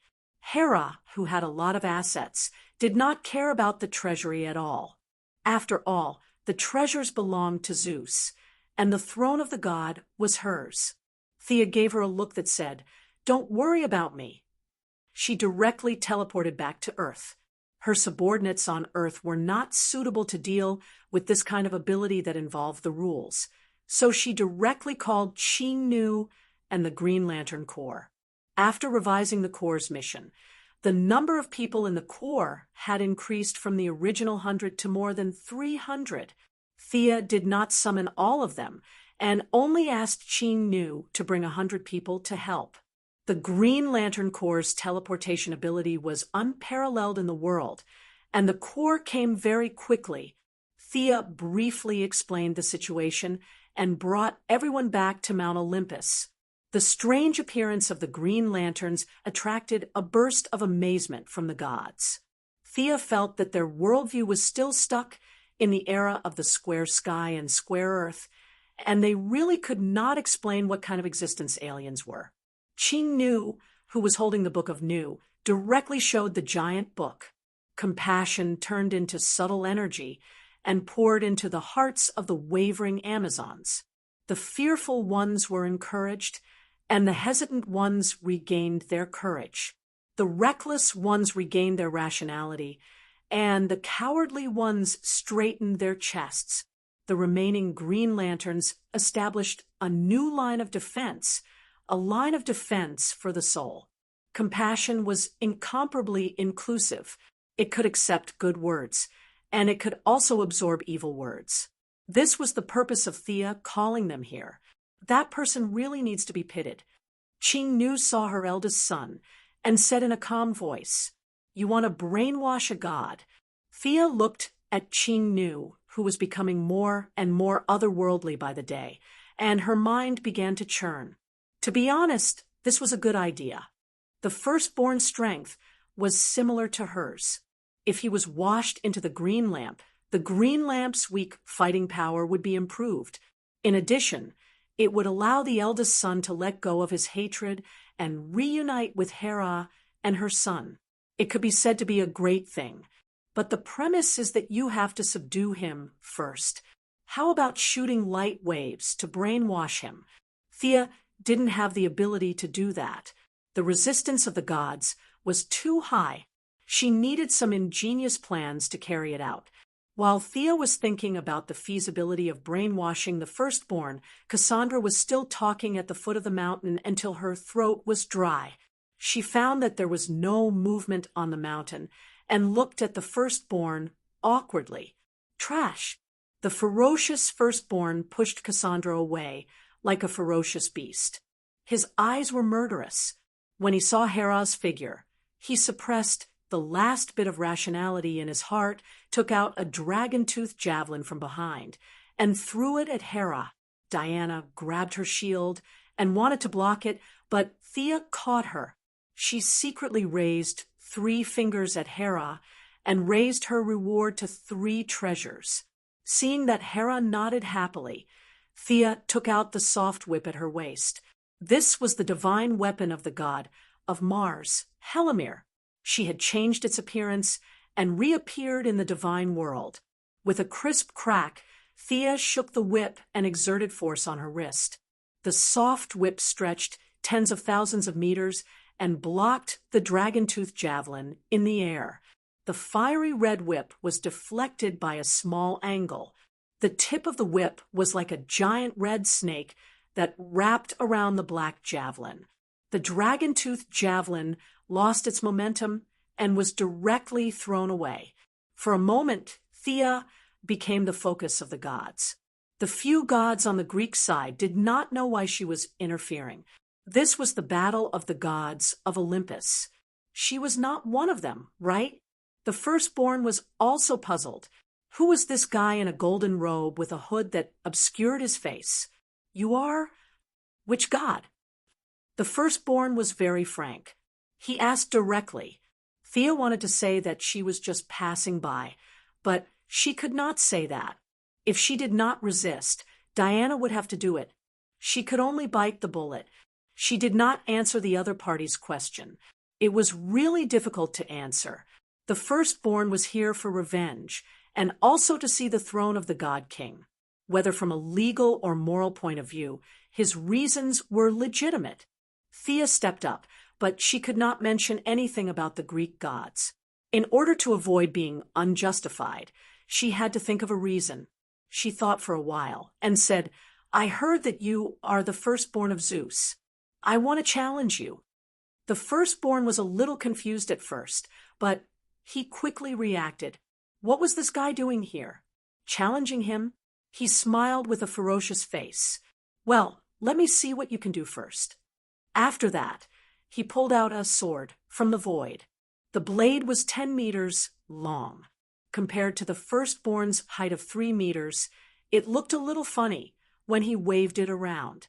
The blade was edgeless and gray, more like a stone pillar. It was only because of the murderous intent that one would think that it was a murderous weapon. The main material of this sword was the spine of the black dragon that I killed years ago. It has been hammered in the Earth's core for 6,000 years. Today, it will drink the blood of the gods. The firstborn was still putting pressure on Thea. Humph, Thea sneered. What an outdated guy. Was the black dragon that powerful? The mages and warriors had killed many dragons. If these giant reptiles had not escaped into the dimensional space, the dragons would have been listed as a level 1 protected animal. In a world that you do not know, Thea raised her soft whip. This is the weapon of a god. Wasn't he just bragging about his achievements? Who was afraid of him? What's so great about killing a dragon? I killed a god. The firstborn did not want to waste any more time with her. He stood up and rushed towards her with the 10-meter-long sword in his hand. Bravado! 2 gods fighting on the mountain would inevitably hurt the innocent. Thea set the battlefield to be in the air. She swung the soft whip in her hand and poured magic into it. A silver-white flame ignited on the tip of the whip. Silver fire. This was the technique that Thea learned from Hramir's living fire. Unlike the firstborn who extracted it from a huge amount of spiritual power, Thea could only use pure magic to imitate it. The uniqueness of the living fire disappeared and was replaced by the flexibility of magic power. The firstborn was caught off guard, and the whip wrapped around his ankle. He hurriedly swung his sword at the soft whip. Thea pulled back the whip, but the silver fire was still attached to the firstborn. The dragon leather boots, with amazing magic resistance, sizzled as they were burned. Not bad. The firstborn reached out his huge palm and grabbed the silver fire. He exerted force with both hands and crushed the flame. I'm very capable. The silver flames that filled the sky were continuously danced by her. Chapter 604. You can take 1 or 2 balls of fire, but try hundreds or thousands of balls. Thea's magic quickly transformed. Her whip was like a snake, constantly flinging out silver flames. For a moment, the originally starry realm of the gods seemed to have multiplied. Countless silver flames with deadly light shrouded the whole sky. Try my silver flame cage. The flames were controlled by Thea, advancing and retreating in an orderly manner like a group of well-trained soldiers. The firstborn swung its long sword with all its might. The dragon sword, tempered by the core of the earth, was not afraid of the silver flames. The flames, transformed from the purest magic, were shattered by the firstborn. The residue fell to the ground, but it could still burn the spirits into ashes. Cassandra, who was in command of the army, hurriedly led the army away from the battlefield. The firstborn's fight was not ineffective. It was just that the firstborn was fast, but Thea was faster. The colorless and transparent silver flames gradually piled up in the sky. The firstborn saw that the flames were increasing. It immediately stopped slashing and increased its speed to the maximum, ready to fight Thea in close combat. The firstborn ignored the flames.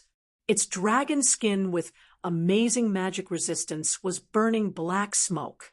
A large part of its open chest was also burned by the flames. But the distance between the two was rapidly closing. Your father is the god of thunder and lightning. I don't know how resistant you are to thunder and lightning. Thea's long whip kept dancing. It wrapped around the firstborn's wrist that was holding the sword. Her left hand gathered an amazing amount of thunder and lightning, and she threw it at the firstborn's face. Sparks danced. The gorgeous and deadly lightning struck the firstborn with an invincible momentum. The god, who could make Zeus afraid, did not hesitate. The muscles in his arms bulged, and he used all his strength to punch the lightning. With a muffled bang, Thea's lightning was shattered by the firstborn's physical strength. He did not use any divine power or skill, just an unparalleled amount of strength. She hated this kind of guy who did not use any skills. Thea was secretly angry. Although her attack was ineffective, at least she knew what the firstborn was relying on, and that was his strong body. The firstborn's physical strength was extraordinary. The two quickly closed the distance between them, and the 10-meter-long giant sword was swung horizontally towards Thea's waist. In the face of this sword that made a sonic boom, she could only temporarily dodge. She took out the holy sword and swung it with 10,000 rays of light, aiming straight for the firstborn's head. Under her control, the raging silver flames that filled the sky also rushed towards the firstborn. This guy ignored the burning of the silver fire, ignored the dazzling light, and focused on fighting Thea. After 3 moves, even though the firstborn seemed to have crawled out of the oven, and Thea was forced to retreat, both of them chose to land on the ground and fight on the ground. Thea abandoned her whip and held her sword with both hands. Without any fancy moves, she slashed straight down. Of course, the firstborn would not use its head to test the edge of her sword. With a quick twist of its wrist, the firstborn drew an arc with its greatsword, trying to use its advantage of strength to deflect her attack. Unfortunately, it underestimated Thea's strength and the sharpness of the holy sword. In terms of pure strength, Thea was definitely not as good as it. Even a pure warrior like Diana was not as good as it. It was just that Thea had mixed the power of the soul in her sword. The power of the soul could be strong or weak. The Martian hunter could slay gods with this power, but she had not reached that level. She just added the power of the soul to herself, and for a short time, it was enough to contend with the firstborn. The firstborn, who had underestimated its opponent, did not expect that this slender opponent had so much strength. Not only did it not deflect her attack, but it also left itself wide open. The holy sword with great force was about to hit the firstborn's head. The firstborn's weapon was too long, and it was too late to turn back, so it could only stretch out its left arm to block. The firstborn had a gauntlet on each of its arms. She did not see it clearly before, but now Thea saw that it was not a gauntlet, but 2 huge dragon teeth. The dragon teeth that resisted the holy sword were naturally the dragon teeth. They were as white as jade, and there were bursts of dragon aura emanating from them. However, against Thea, even the black dragon himself would be finished, let alone a dead tooth. With a crisp crack, the bright holy sword cut directly into the dragon teeth. At first, there was a slight delay, but soon it went all the way down, cutting the giant tooth in half from the middle. The holy sword did not stop and directly cut through the firstborn's dragon skin armor. Seeing that it was about to hurt the firstborn's body, the firstborn sacrificed the armor to buy himself less than 1/10 of a second. The firstborn's giant sword also turned to attack Thea. He relied on his own body and traded injuries for injuries. As the eldest son, who relied on himself to fight since birth, he had suffered countless injuries. His strongest weapon was not so much the greatsword, but rather his tempered body. If Thea continued to cut, even if she could cut off the firstborn's arm, she would also be injured. She was only there to help, so naturally she would not risk her life so much. She stepped on the ground and left the firstborn's attack range. Sneaky guy, you are qualified to be my opponent. The firstborn's fighting spirit was completely aroused. It had been a long time since he met a god of the same level, and he was too lazy to ask who his opponent was. Humph, you talk as if you are so powerful, but that's all there is to it. Thea's voice was blurred by divine power, and it was impossible to tell whether it was a man or a woman. The firstborn had rich combat experience and would not underestimate the opponent because of the opponent's weakness, nor would it be angry because of slight. Realizing that the opponent was not inferior to itself, its fighting style began to become more stable. The gods watching the battle on Mount Olympus naturally had their own thoughts. Some were surprised, and some were jealous. Eris, the goddess of strife, walked to Diana with a sinister smile on her face. "Your little lover seems to be more powerful than you. As your sister, I really feel sorry for you. You have such a good aptitude, but now you have been surpassed. How does it feel?" Diana was watching Thea's battle attentively, ready to save her if there was an emergency. To hell with the rules of the battle of gods. At first, she did not understand what Eris meant, but after a while, she realized that she was trying to drive a wedge between them. She sneered. "Go away, Eris, you bitch who only knows how to show off your tongue." After that, she no longer looked at her. Diana's love was simple and single-minded. Once she confirmed her lover, she would repay him with everything she had. In the world of the League of Injustice, she had done countless bad things with Superman, and the starting point was her love for Superman. Her love was higher than her own values, and even a little blind. Thea had always known this, but she had never meant to correct it. If Thea became evil, Batman and the Martian Manhunter would immediately become her enemy, and Oliver would also stop her. Only Diana would always be by her side. Even if she had to fight with her friends, turn against her people, or even become the enemy of the whole world, she would go on without regrets for the love in her heart. So Eris's self-righteous provocation was laughable and boring in the eyes of the Valkyrie. She did not even bother to explain. The greater the achievement of her lover, the happier she would be. Jealous? How could it be? Chapter 605. Is she using some kind of secret technique to increase her combat power? Hera's question was more normal. She had to be concerned. She did not have the combat power to fight against the firstborn. If Thea and Diana left, she could only ignore the dignity of the Divine King and live like a coward. This choice was worse than death in the eyes of Hera, who had always been prideful. In the face of her mother and Antiope's superior, Diana still maintained a relative respect. She answered readily, "This is her real combat power. There are still many tricks that she has not shown." When it came to her lover, Diana's heart was full of joy. She was not boasting. Seeing that Thea and the firstborn were evenly matched in close combat, she was confident that her lover could win. After all, Thea's strength was not close combat. She used her weakness to attack the enemy's strength. She was more testing the enemy's strength. It turned out that her guess was not wrong. Thea was indeed gathering information. There was not much divine power in the firstborn.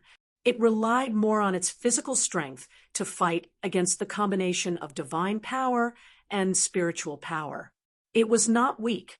A strong body brought about an all-round improvement.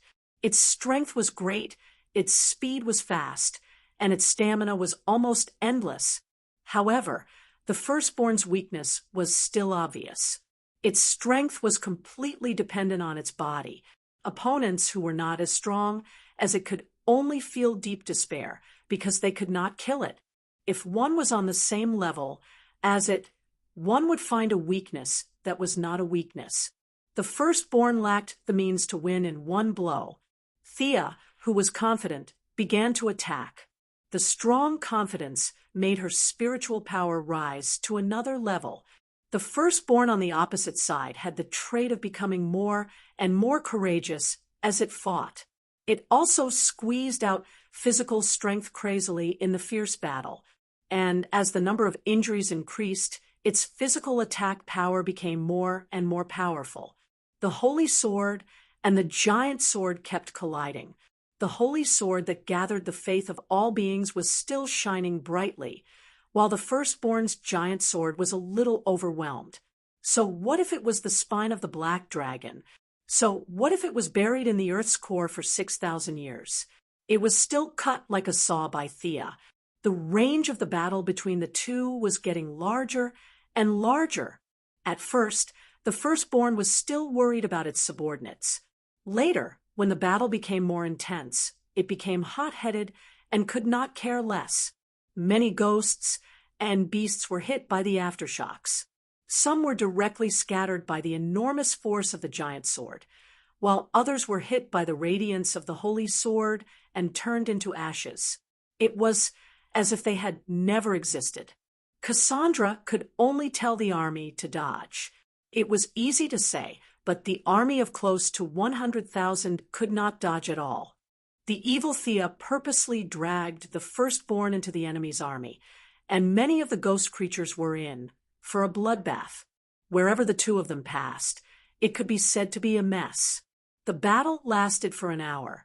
The firstborn was still in high spirits, but Thea was a little tired. Combining multiple powers required a lot of energy. She had finally figured out the strength of the firstborn, and she began to go all out. Spotting an opening, Thea infused a large amount of soul power, divine power, and mana into her holy sword as she slashed down at the firstborn, who could not dodge in time. Not knowing why the opponent suddenly attacked, the firstborn chose to defend cautiously. It moved its great sword horizontally, trying to block the attack. What happened next stunned him. Thea did not intend to hurt the enemy at all. She wanted to destroy the firstborn's sword. The firstborn's parry missed. Without the support of his power, the great sword could only rely on its own material to block the oncoming holy sword.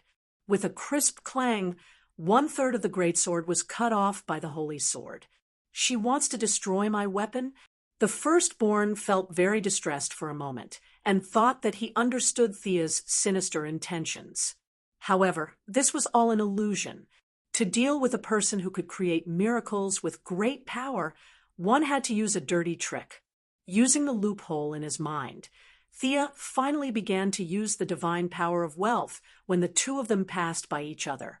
She took off her hood and revealed her stunning face. "Look into my eyes." Her confused eyes, mixed with a large amount of compassion, directly hit the firstborn's mind. Anger was still not fully mastered, and the opponent's rage points were already high enough. There was really no need to add fuel to the fire. As for fear, it was not practical either. Hatred had a strong counteracting effect on fear. In the end, Sia chose compassion, which was the most inclusive of all. "I'll be merciful and pity you." Such a strange attack really hit the firstborn's weak spot. Growing up in the wilderness, there were no gods to teach him how to use his divine power. Without guidance, he only knew how to train his body over and over again. He had no experience in dealing with emotional shocks. Even if his chest was full of hatred, Thea's confusing divine power still pried open a gap, and a large amount of compassion poured into his heart. He hated the heavens and the earth, but was it not because he lacked love and a kind of self-protection from his loved ones? As the compassion poured into his heart, the direct result was that his fierce eyes showed signs of calmness, and the murderous aura that shrouded his body shrank visibly. Unlike mortals, the firstborn was after all a god, and the first son of Zeus and Hera. He knew that he was confused and struggled to suppress the calmness in his heart, trying to find himself again. After 2 tries, he found that the effect was not great. No matter how great his hatred was, it was not enough in the face of the compassion of all intelligent beings in the universe. Helplessly, he could only force himself to chase after Thea. His combat instinct told him that as long as he killed this woman, he could find himself again. Thea did not feel good about brainwashing a god with compassion. Compassion poured into the firstborn's heart through her body as a medium. She also had to stay awake at all times to avoid being taken advantage of. Her advantage over the firstborn was that her spiritual power was much higher than the other parties. Although her compassion was a little indiscriminate between friend and foe, she still had some advantages as a controller.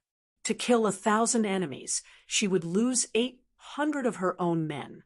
No matter how she looked at it, her chances of winning were higher. The seed of the heart had been planted, and the next step was to continue to absorb emotions and then transfer them into the firstborn's heart. Thea did not want to fight the firstborn head-on. She used Flash to buy time. No matter how powerful a god was, it was still an individual. How could it resist the convergence of the universe's emotions in the spiritual world? It was not that such an existence did not exist, but the firstborn in front of her certainly did not have this ability. Their chase slowly came to a stop because they were too tired. Thea's forehead was soaked with sweat, and round beads of sweat dripped down her smooth chin to the ground. The firstborn on the opposite side was even worse. He barely stood there with his long sword, his whole body covered in sweat. The speed of losing control of the spiritual world was accelerating, and the external symptoms were that half of his face was calm and peaceful, while the other half was full of tension and resentment. Thea did not expect this guy to be so resistant. He was using his strong points to attack the enemy's weak points, and it was so tiring. But seeing that victory was in sight, she unilaterally increased the output of emotions. She had to convert this guy before the two armies. Chapter 606. The gods were watching. Some of them did not know what Thea and the firstborn were doing. Gods like Ares, the god of war, and Dionysus, the god of wine, could not understand.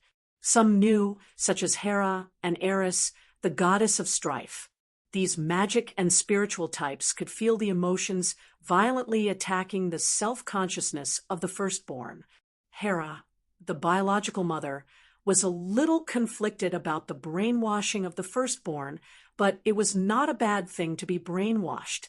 As for Diana, who knew Thea best, there was only nervousness left. The confrontation in the spiritual world was very dangerous, and she could only look at her lover worriedly. Most of the gods were watching with an optimistic attitude. The firstborn was defeated, and Thea had the upper hand. This could be seen without a deep vision. Cassandra, who was leading the army of the firstborn, could only watch. Limited by her realm, she could only be anxious and helpless. Just as she was hesitating, a subtle and undetectable voice floated into her ears. After a little hesitation, she finally made up her mind. Firstborn, think about your past. Your revenge has not been avenged. You were exiled at birth and persisted for 6,000 years. Remember your mission. Remember the injustice of fate. Remember. Cassandra spoke quickly. Her voice was so loud that it resounded throughout the battlefield. The firstborn, who was getting more and more confused, finally managed to suppress the erosion of compassion with the power of the spirit of speech. However, the price of Cassandra's participation was extremely high. The spirit of speech always had a limit, and the emotional energy that had been accumulated was suddenly detonated. The firstborn could be said to be the strongest old god, except for Zeus, Hades, and Poseidon, and Thea was also the best of the new gods. The gods, including Diana, had been watching on the sidelines. On the one hand, it was because the battle of the gods had always been one-on-one, and this was a matter of rules.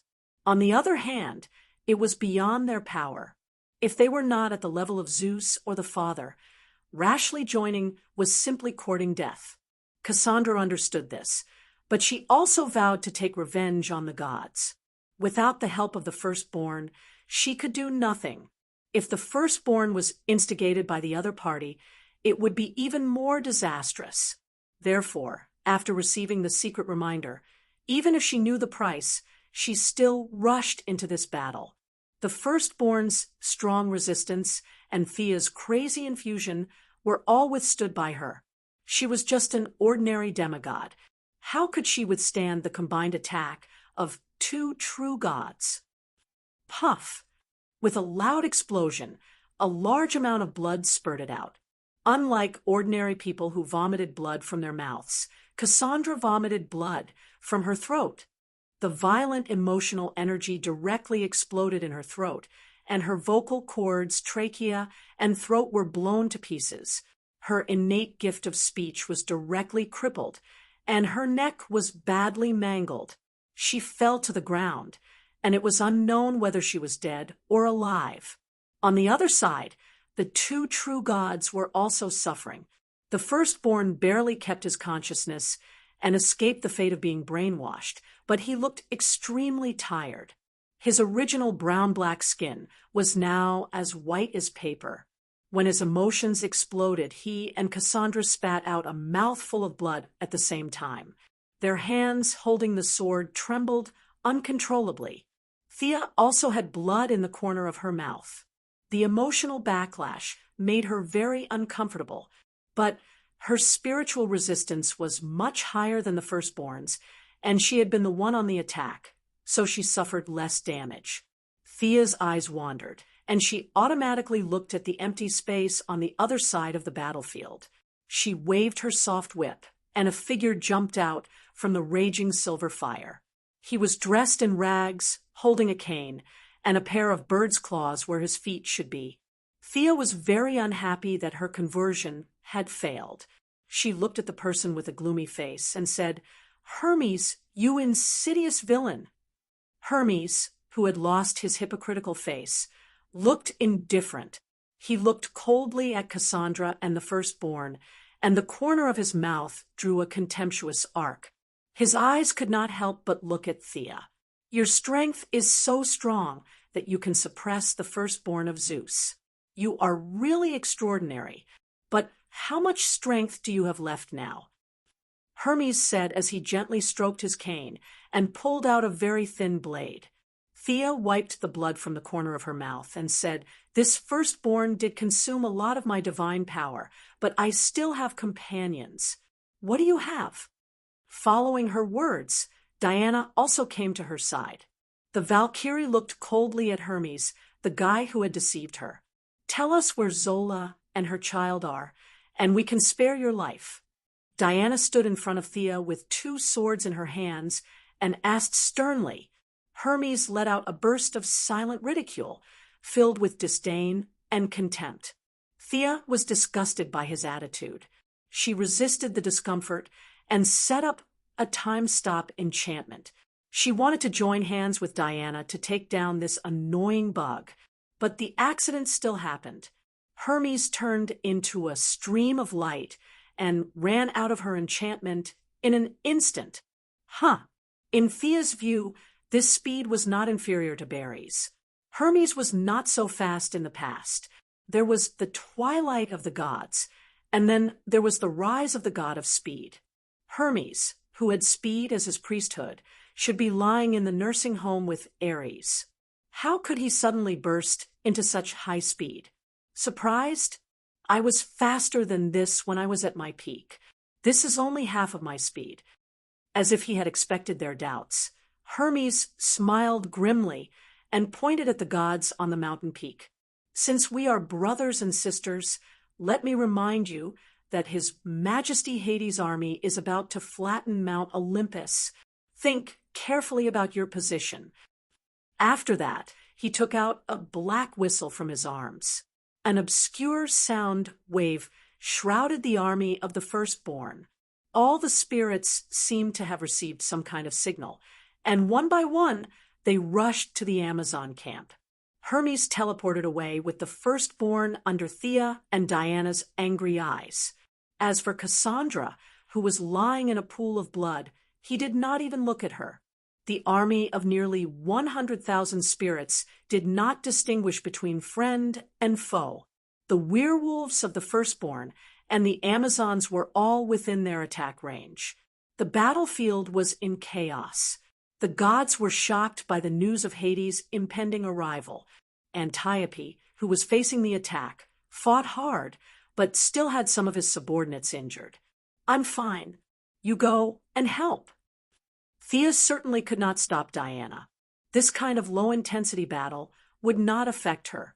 Fighting side by side with her people may further understand the meaning of protection. As for herself, she was sore all over and did not have much combat power at the moment. After teleporting back to the top of the mountain, the gods also felt that it was beneath their dignity to be frightened by a sentence. They all began to clean up the army of spirits. The green lamps helped Thea to calm her spiritual world and shared the burden of compassion. With the help of the gods, the Amazons' defense line quickly stabilized. Javelins, crossbows, and many other weapons that were infused with magical light entered the battle. The ghost creatures fell like wheat being harvested, turning into a cloud of smelly black ash. Chapter 607. Diana did not take the initiative to attack, but continued to support everywhere. Even if there were a few injured female warriors, she would send them to the rear in time. With the help of Qing Nu's Book of Nu, they would quickly recover. The battle lasted for a whole day, and a large number of ghostly creatures were finally wiped out by the gods. The werewolves, who were loyal to the firstborn, fled the battlefield soon after the battle. One of the key figures of the war, Cassandra, was captured by the Amazons who were inspecting the battlefield. The Princess of Troy was still alive, but her injuries were too serious, and she was still in a coma. The broken part of the firstborn's greatsword was also picked up by Diana. Even if it was only 1/3 of the sword, it was still nearly 3 meters long. The spine of the black dragon had been forged in the core of the earth, and Diana, who was also proficient in forging, felt that it would be a good material no matter what weapon it was made of. Thea finally eased her discomfort with the help of the green lanterns, and Diana entered her spiritual world again to help her slowly stabilize. The Valkyrie was also exhausted. She was a very pure warrior goddess, and she liked swords, fists, and feet more than spiritual power. Fortunately, her level was high, and her shortcomings were not obvious. She also knew how to use spiritual power. After 3 full days, the 2 goddesses, mainly Thea, finally recovered. Occasionally, she would have a headache, but it did not affect the overall situation.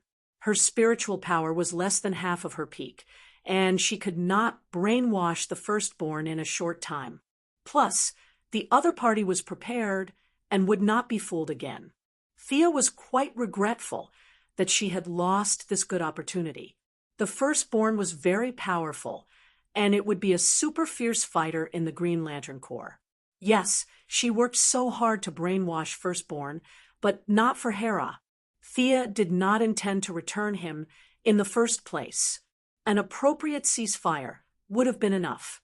You didn't take your own son with you, and now that he has reached the maximum level, you want to repair the relationship? How could there be such a good thing? Unfortunately, all her plans fell through. An insignificant character ruined her plan, and Thea was very upset. When she heard that Cassandra was captured, she took Diana to have a look. Miserable, really miserable.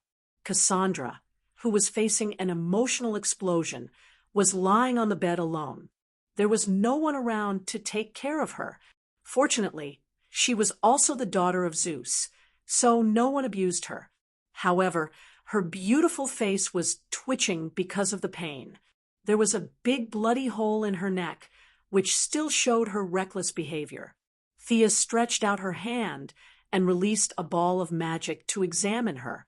After a while, she snorted coldly. This troublemaker could be said to be completely crippled. Her vocal organs had exploded into a bloody mist. Even if her skin and flesh grew back, her talent had already left her forever along with her vocal cords. In order to take revenge against the gods, this woman was willing to sacrifice herself in order to retain the power to challenge the gods. Needless to say, it was similar to the Spider-Woman Aramani. There must be a tragic story behind this. Thea could only say that the Greek gods had done too many immoral things, and she had to take the blame for them again. Walking out of the lounge, he saw that the Amazons were still passionately preparing for battle. However, the gods were a little disappointed. The Netherworld King had given them too much pressure. In the evening, Hera gathered the gods to discuss the next step of the plan.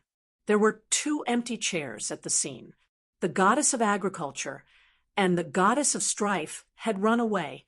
The only one left was Ares, the god of war, who was on his last breath. The old man sat on the chair, with his eyes half closed. If it weren't for his weak breathing, Thea would have thought that he was dead. The other two present were Dionysus, the god of wine, and Hephaestus, the god of fire. The god of fire had a good relationship with Diana and Thea. Unfortunately, he had a good clergy in vain. Because of his hobbies, he had changed his talent tree from the original god of fire to the current god of blacksmiths. He was also a god of faith. Where could you find a blacksmith in the 21st century? He was supposed to be a fierce warrior in the front lines, but now he had completely become a support staff and was extremely weak. The remaining god of wine had some fighting power. There were people who liked wine in all ages. He did not have many believers, but it had never stopped. He could be said to be the god in the best condition. But the god of wine, just by hearing his name, one could tell that he was weak. It was impossible to expect him to defeat Hades. Hera was speechless as she looked at her subordinates. The old were old, and the weak were weak. This was also the reason why she hurriedly invited Thea and Diana when she heard that they had recovered. "Your Majesty Hera, what's with Hermes' speed?" Thea asked her own question first. Unlike Barry's reverse lightning, the resistance of mortals to magic was completely different from that of gods. If many speed reduction spells did not work, Thea would be very passive when dealing with an extremely fast enemy. It should be that Hades gave him something from the underworld. If I'm not wrong, Hermes' way of life has been rewritten. He doesn't look like a living being now. Without the disadvantage of being jealous, Hera's knowledge was unparalleled after following Zeus for so many years. She analyzed calmly. Undead, lich, zombie? These were the things that came to Thea's mind. Sacrificing one's life to turn oneself into a high-level undead creature. But Hermes' sacrifice was not a small one.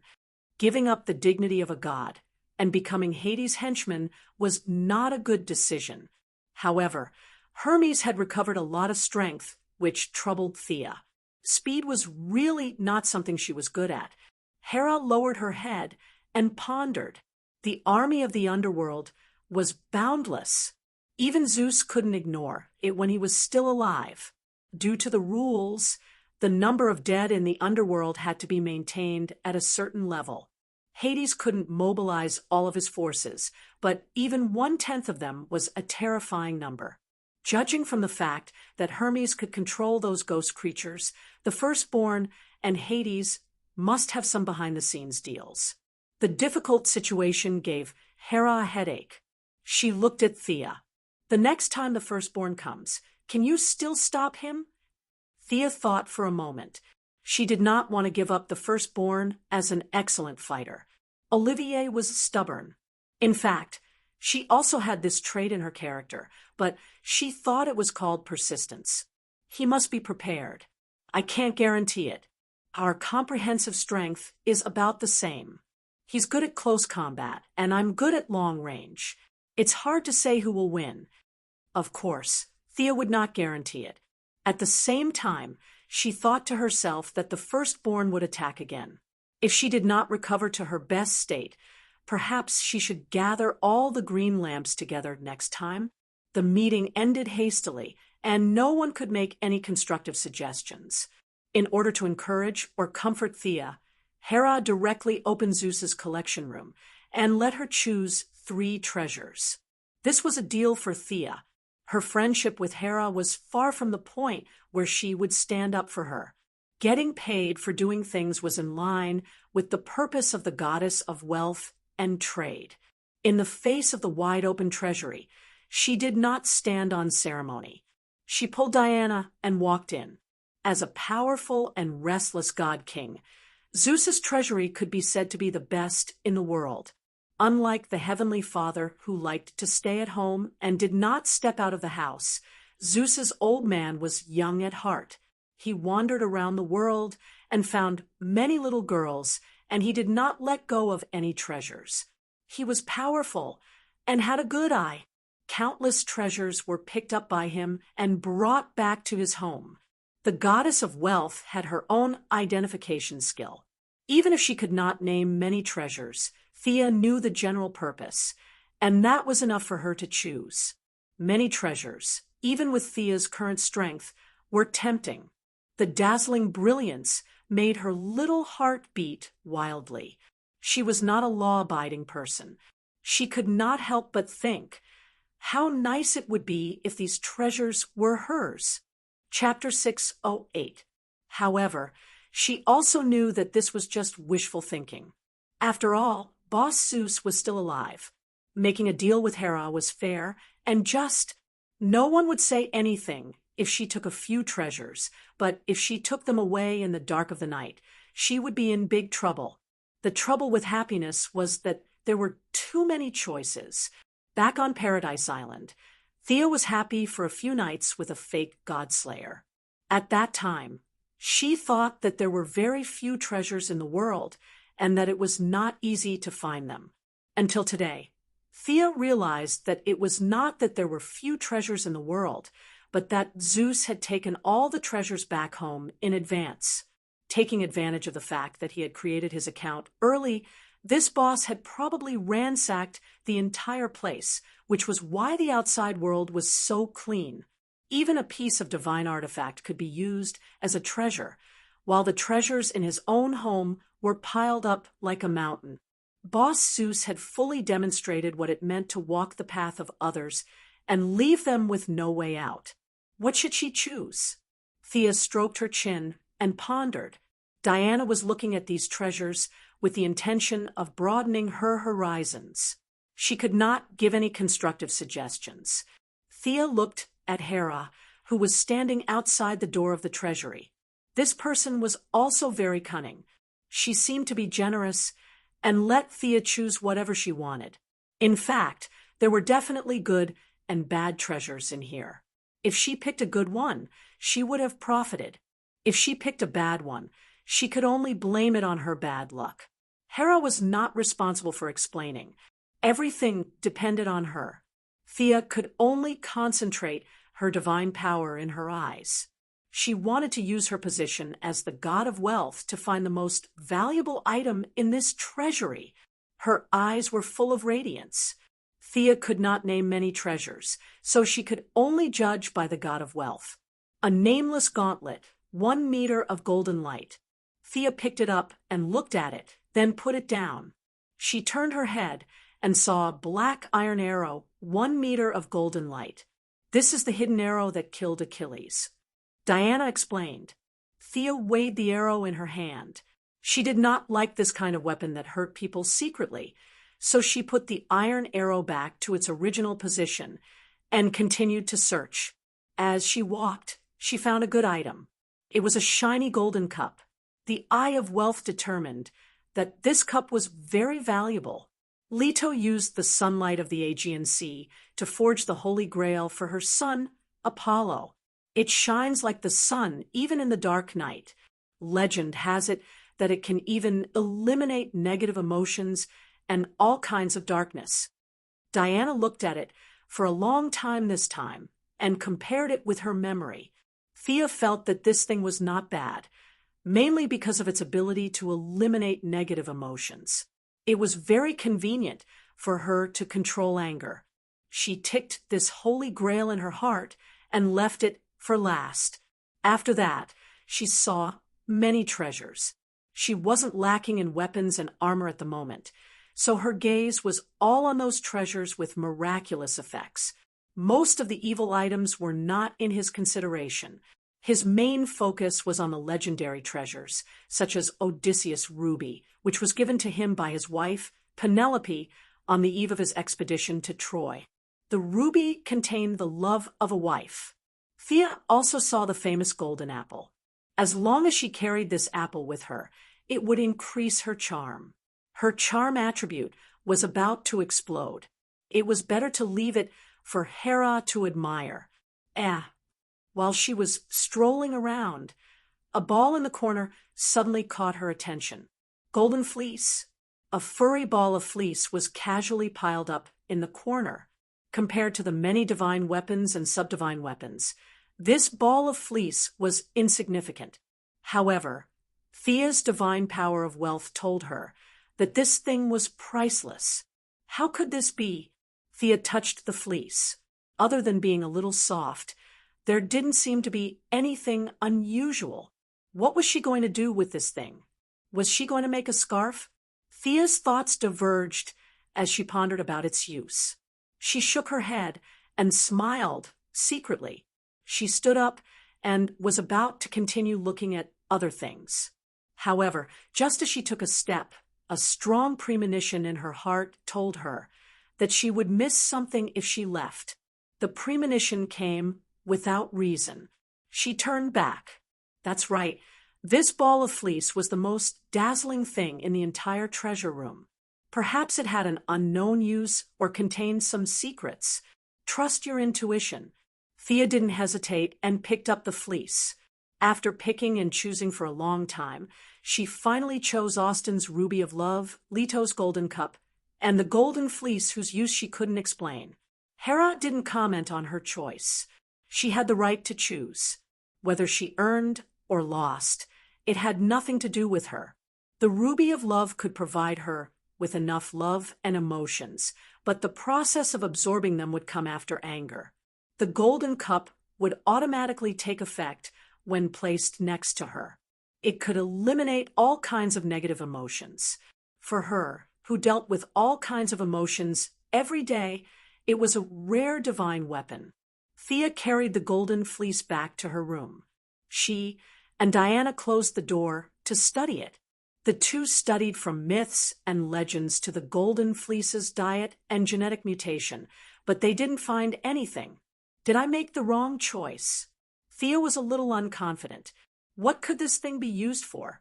Could it be used to make long johns for the long-legged goddess? Just as she was letting her thoughts run wild, she noticed something out of the corner of her eye. Among the golden fleece, a small thread caught her attention. Although it was also yellow, the fleece was golden.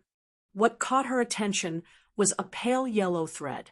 The moment Thea saw the thread, she seemed to see quicksand passing through her fingertips. Time flew by quickly. The sun, the moon, and the stars were constantly changing. An indescribable feeling of vicissitudes flowed in her heart. What is this? This is fleece. You must be kidding me. Thea only felt that it was ridiculous. Although it was just a glance, the power of the thread was something that even she couldn't resist. Among the people she had seen in her life, perhaps only the Heavenly Father could resist it. If this was the golden fleece, then wouldn't the original male sheep be heaven-defying? She called Diana to take a look. A magical scene appeared. Diana looked in the direction of her finger for a long time, but didn't see any strange thread. Thea was confused. Am I the only one who can see it? Thea's little heart was beating fast. She asked Diana to keep a lookout for her and carefully studied it. It was too reckless to touch it directly. She separated a trace of her spiritual power and tried to communicate with the thread. At least she had to know what it was. As soon as the spiritual power touched it, it was shattered before any information could be transmitted. Thea thought that it was an offensive weapon. She carefully guarded for a long time, only to find that the thread was still hidden in the pile of fleece. There was no further movement at all. The eldest young miss was a little confused. There was no doubt that this thread was very magical. Sia calmed down and thought of several worst-case scenarios. In order to prevent accidents from happening, she prepared several instantaneous spells in advance and firmly locked onto her own coordinates. Unless it was an existence far more powerful than her, it was impossible to teleport her away. Only then did she try to touch the silk thread for the second time. Chapter 609. The second test also ended in failure. The golden thread stubbornly cut off the connection between the two sides and did not say anything. Diana could not help with this kind of mysterious thing. She carefully thought about various myths and legends, but could not remember anything special about this sheep. This thread should not be from the Golden Fleece. It's more like it was mixed in and was accidentally brought out by you. Diana carefully analyzed for her, and could only come to this conclusion. Thea could also think of this. How could the golden sheep be so powerful, just as a background? If even a hair of the golden sheep was so powerful, Hera would not have to worry about the firstborn and Hades. If the enemy came again, she could just close the door and let the sheep go. Then Thea began to persevere with the golden thread. On the fourth try, she increased the output of her spiritual power and finally saw something. It turned out that she was completely wrong before. The thread was not attacking her, but there was too much information, and it directly exploded her spiritual power. Thea's spiritual power was not the same as strength and speed. It had always been her strength, even if it was only a trace of her spiritual power. It was stronger than the total spiritual power of an ordinary person. Although she was not a god of faith and needed to respond to the prayers of believers from time to time, her total spiritual power could still crush 80% of the old and new gods today. She began to gradually increase her spiritual power while maintaining the necessary vigilance. At first, the images transmitted back were fragmented, like the ravings of a lunatic. She only saw scattered images of some tall buildings and people in the city. It was not until she injected a full 1/3 of her spiritual power that the mysterious thread was finally revealed in front of her eyes. What the hell was the Golden Fleece? Thea deeply realized the importance of the stacking of modern corporate items. She should tell the old man Zeus about the advanced concept of classification later. The way he piled all the treasures together was too low.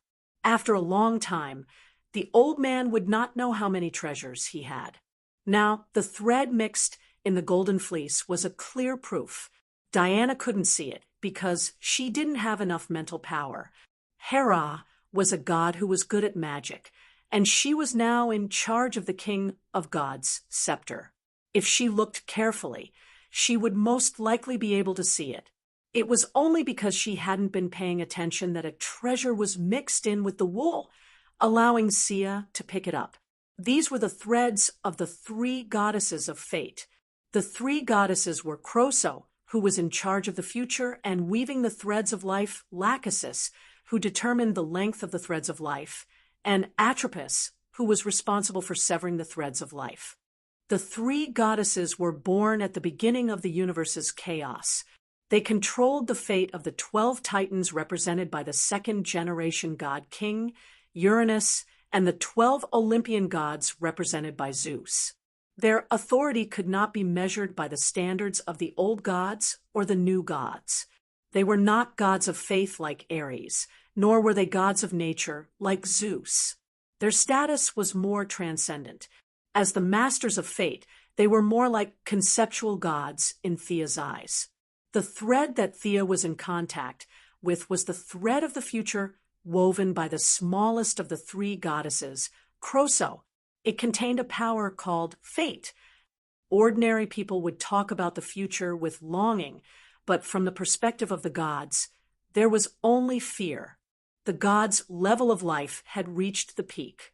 In fact, they were very afraid of change. Today, there was a new god to replace the old one. Tomorrow, there would be a new god to replace the old one. Wanting to transcend the arrangement of fate was an impossible task. Just look at Reverse Lightning, who had racked his brains, and it was clear that no matter how hard he tried, he was still unable to escape the shackles of fate. The more he struggled, the closer fate would entangle him, until he breathed his last. Ever since the day she found out about her fate, Thea had been preparing for it, not only for her family, but also for herself. Back then, she had wanted to ride on the coattails of Superman and Batman, but now the tables had turned.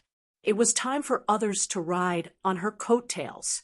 It seemed like she had gained a lot, But fate still did not let her go. Instead, it pushed her into the teeth of the storm.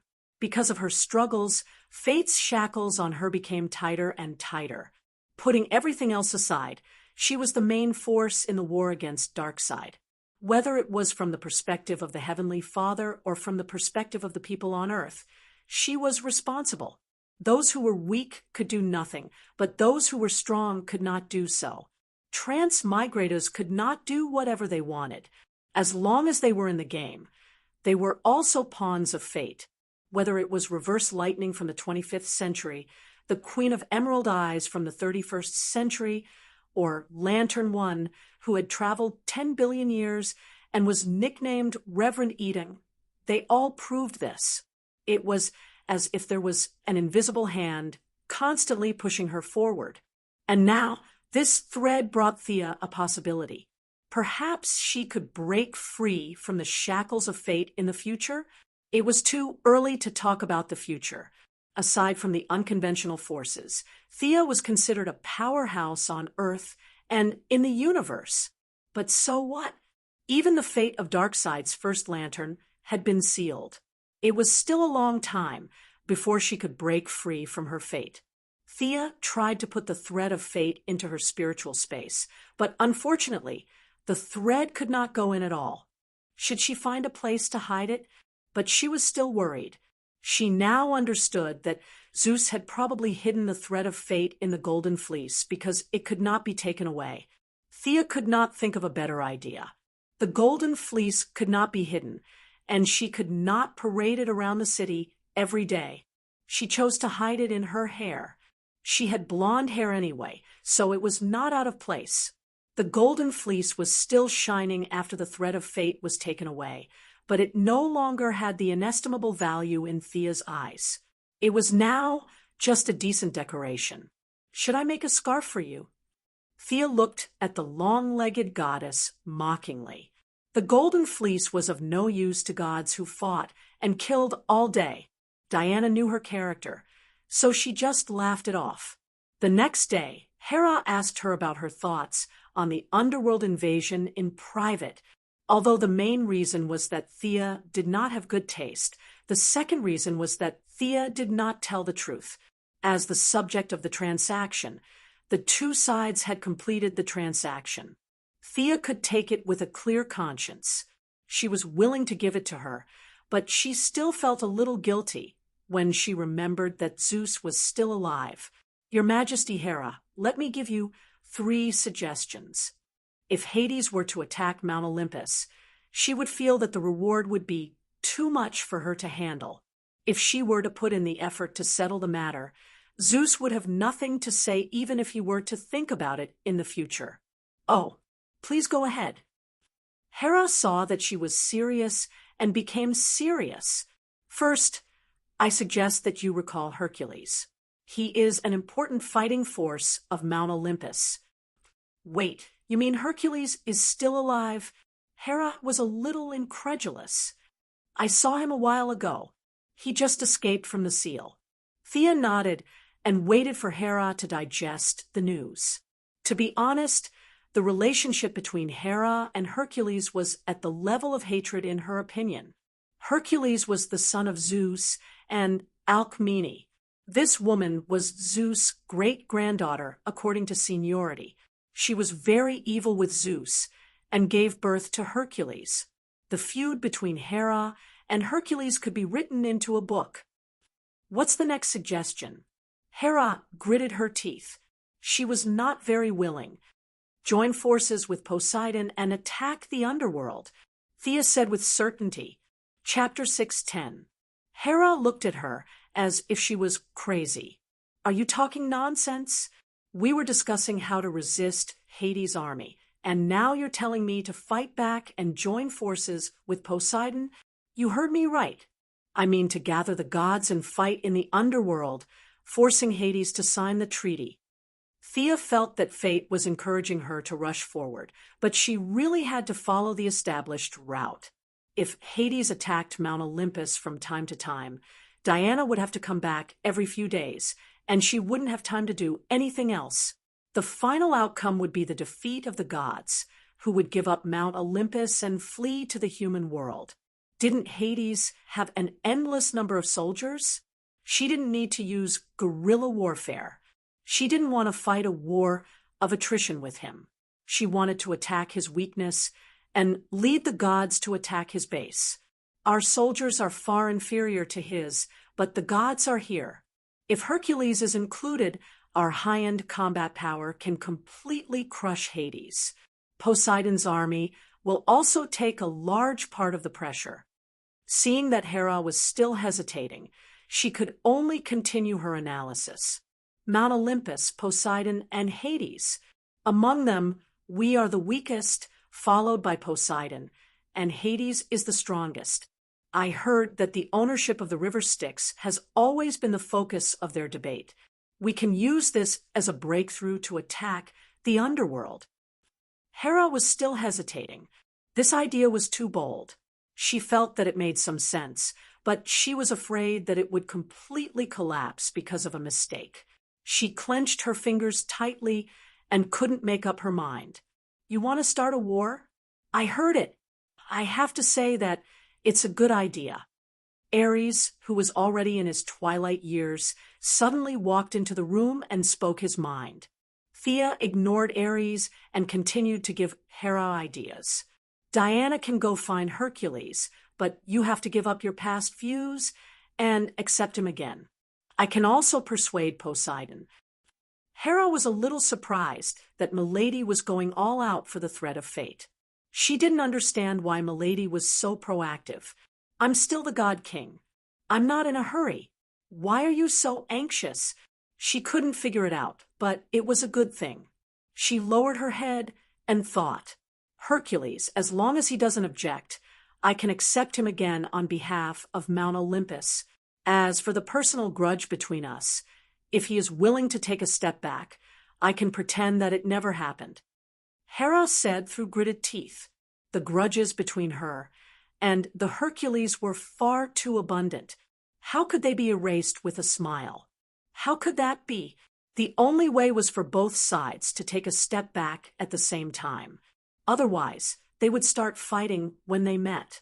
As for allying with the sea monarch, she had obviously spent a lot of time thinking about it.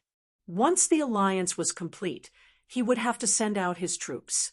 He couldn't possibly tell the Ocean Emperor that he was just teasing him and that he should just go back to where he came from. If that happened, the Ocean Emperor would have to attack Hera first before using the underworld. Not long after, she thought of a new question.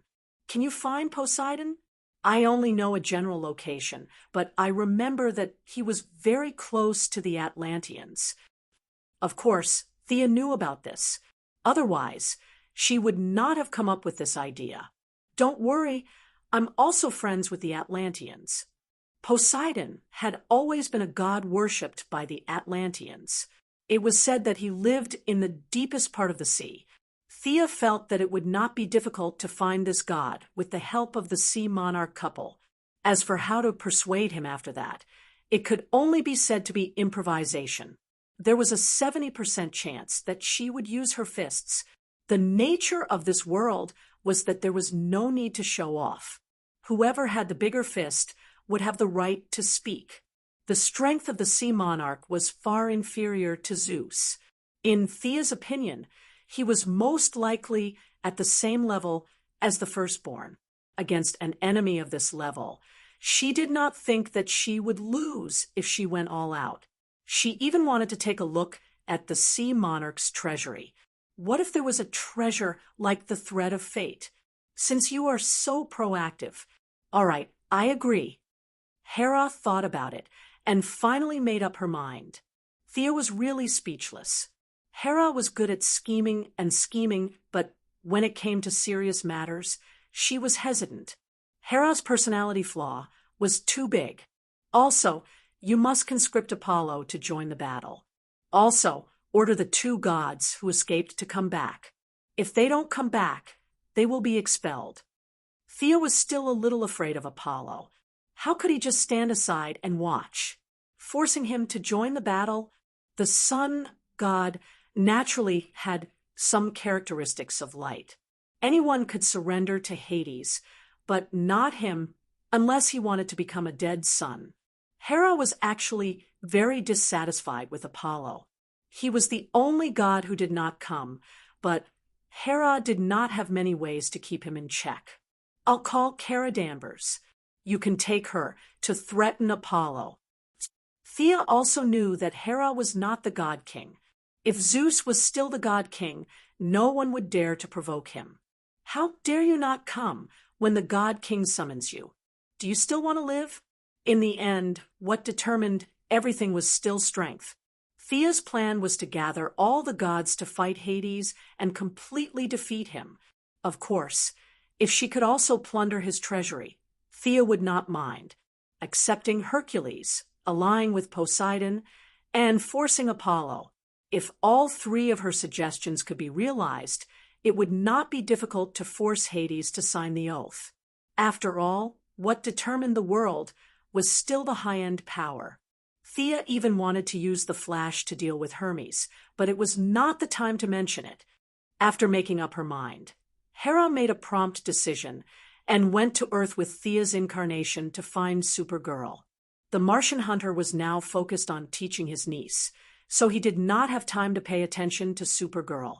Apollo had hidden himself very well. However, under the authority of the Divine King, even if he was a fake Divine King, he had nowhere to hide. He had used this tactic several times. It did not matter whether it was old or not, as long as it was effective. Hera's trip was not dangerous. She only had one goal, which was to beat Apollo to the ground until he was convinced. Diana went to find Hercules, which was also not dangerous. At most, she could persuade Hercules to give up his grudge with Hera, but it would take a lot of talking. Thea's task was the most important. She had to persuade Poseidon to join the battle. Without his army as cannon fodder, the gods would be in trouble. However, the premise of persuading him was to find the location. Hera's authority did not have jurisdiction over Pluto and Poseidon. This was the agreement between the three brothers. They did not belong to Mount Olympus. Hera only knew the approximate location, so Thea had to find it herself. Time was tight, and the task was important. They split up. Thea left Mount Olympus and went to find the Neptune couple. She remembered that there were records of Atlantis, and they might even have some contact. Poseidon, the Neptune, who was spending time with Mela, was surprised by Thea's visit. He was especially surprised by the name she mentioned. Wasn't that a character from Myths and Legends? Chapter 6:11. You don't know. Thea was dumbfounded. Was there a problem with her plan from the beginning? You don't know. Mira asked at the same time. She looked at her husband in shock, as well. What do I know? The Sea King, Arthur Curry, was dumbfounded by their questions. He was making oatmeal and quickly turned off the gas. With his sharp mind, he realized something. Thea was confused by the couple's questions and answers. Seeing the slight change in Mira's expression, she signaled for her to speak first. Poseidon has always been a god worshipped by Atlantis.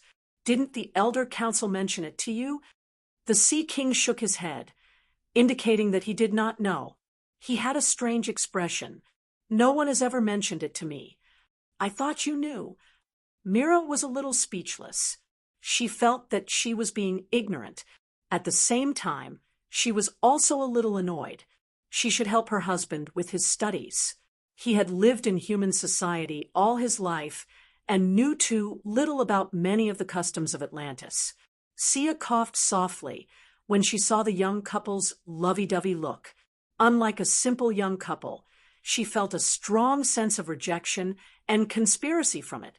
She didn't need to think to know that it was the Elders' Council behind this. She was a political figure now, but she still didn't like politics. Unfortunately, she couldn't escape the influence of politics because she was in the middle of it. Even the evil Lord Darkseid, despite being so powerful, still had to make some compromises with politics and split up the power in his hands. For example, he let the Wasteland Wolf lead his army, and Desard managed all the affairs on the Apocalypse Star. Darkseid could kill these people instantly, but if he wanted them to work for him, he had to make some concessions. This had nothing to do with strength, but a deeper problem of order. The Elder Council that the Sea King was talking about was the product of a few parties' coordination. However, she did not want to be involved in other people's affairs. She had enough problems. She just wanted to find the Sea King's hiding place. Understanding her intentions, the Sea King was very happy. Let's go. You haven't been to Atlantis, right? I'll ask the council. Besides, there should be records in our library. Thea immediately followed them. To be honest, she had admired Atlantis for a long time. The couple jumped into the water. Thea, who was already a god, did not need any water armor. She could follow the couple with her own divine power. The three of them dove all the way down and passed through several huge underwater caves. Thea followed them as they flew through the sea. Thea followed them with her divine power. 10 minutes later, they had entered the deep sea. This was a forbidden area for humans. Perhaps only the most advanced underwater detectors could observe this place. Many nameless deep-sea fishes caught sight of the three of them. Some of them chose to avoid them, while others pounced on them fearlessly. Unfortunately, they were all controlled by the Sea King's ability to control marine creatures, so they turned around and went home. How did your body survive in the deep sea? Miala was very curious as to how Thea could keep following them. She wanted to use her ability to control water to help her, but seeing how relaxed Thea was, there was no need to do so. Thea could only laugh and change the topic. She bragged that she was some kind of god, and that she could come and go as she pleased in this small pool of yours. She was not thick-skinned enough. At first, they were worried that Thea would not be able to withstand the huge water pressure. Seeing that she was observing the strange environment around her, as if nothing was wrong, they stopped worrying and used all their strength to swim to the deepest part of the sea. There was no sound in the depths of the sea. It was pitch black from top to bottom, left to right, front to back, and her sense of direction was completely confused. Her well-known phobia of the deep sea was not just for show. Fortunately, her eyesight had been following the Sea King, so she did not lose him. After passing through a few trenches that had yet to be explored by human beings, the three of them entered a cave that was invisible to the naked eye at the northwest corner of the trench. They found themselves in a rugged and winding tunnel. Between the walls of the tunnel, there were some aquatic plants that were emitting fluorescent light. The tunnel was several hundred miles long. The three of them passed through the cave without making any sound. In the deep sea stood a magnificent and vast city, Atlantis. This city that had sunk into the deep sea still retained its former beauty. The blue stone pillars still emitted light even in the deep sea. Many tall and artistic buildings dotted the city like stars in the sky. The layout of the city was like two concentric circles, divided into the inner ring and the outer ring. With just a rough look, Thea could see the power structure here. The nobles lived in the inner ring of the city center, while the commoners lived in the outer ring. This was not only convenient for the expansion of the city, but also to use the lives of the commoners to buy time for the nobles to escape when the enemy attacked. Yes, Thea did not have a good impression of this group of people, because when she was looking around, an old man with a few guards was arguing with the Sea King. And from the way the old man pointed at Thea from time to time, she knew that he was not saying anything good. Language barrier. Atlantis naturally could not speak English. Some of the words were similar to Greek, but the specific meaning was not easy to distinguish. Thea cast a small spell, language proficiency. This spell allowed her to understand the language of all intelligent creatures.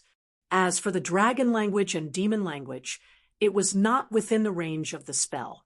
This person from the surface must be questioned by the Parliament.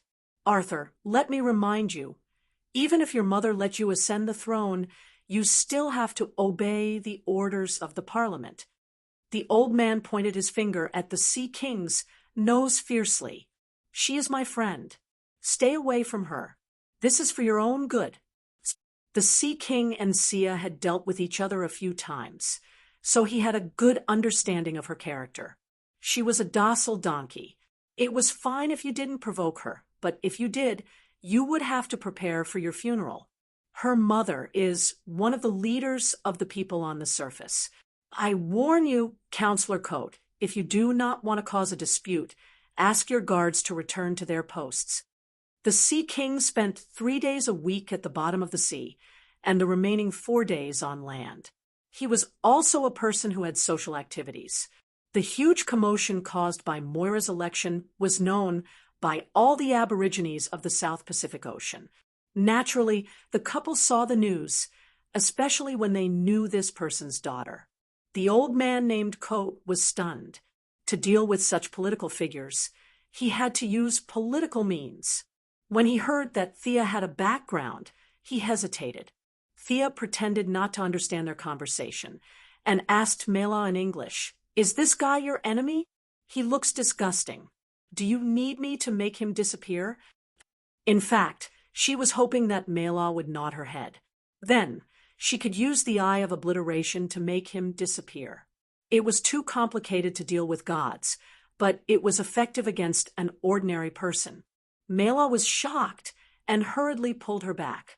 She gently waved her hand and pointed at the Sea King with her chin, indicating that her husband could solve this problem.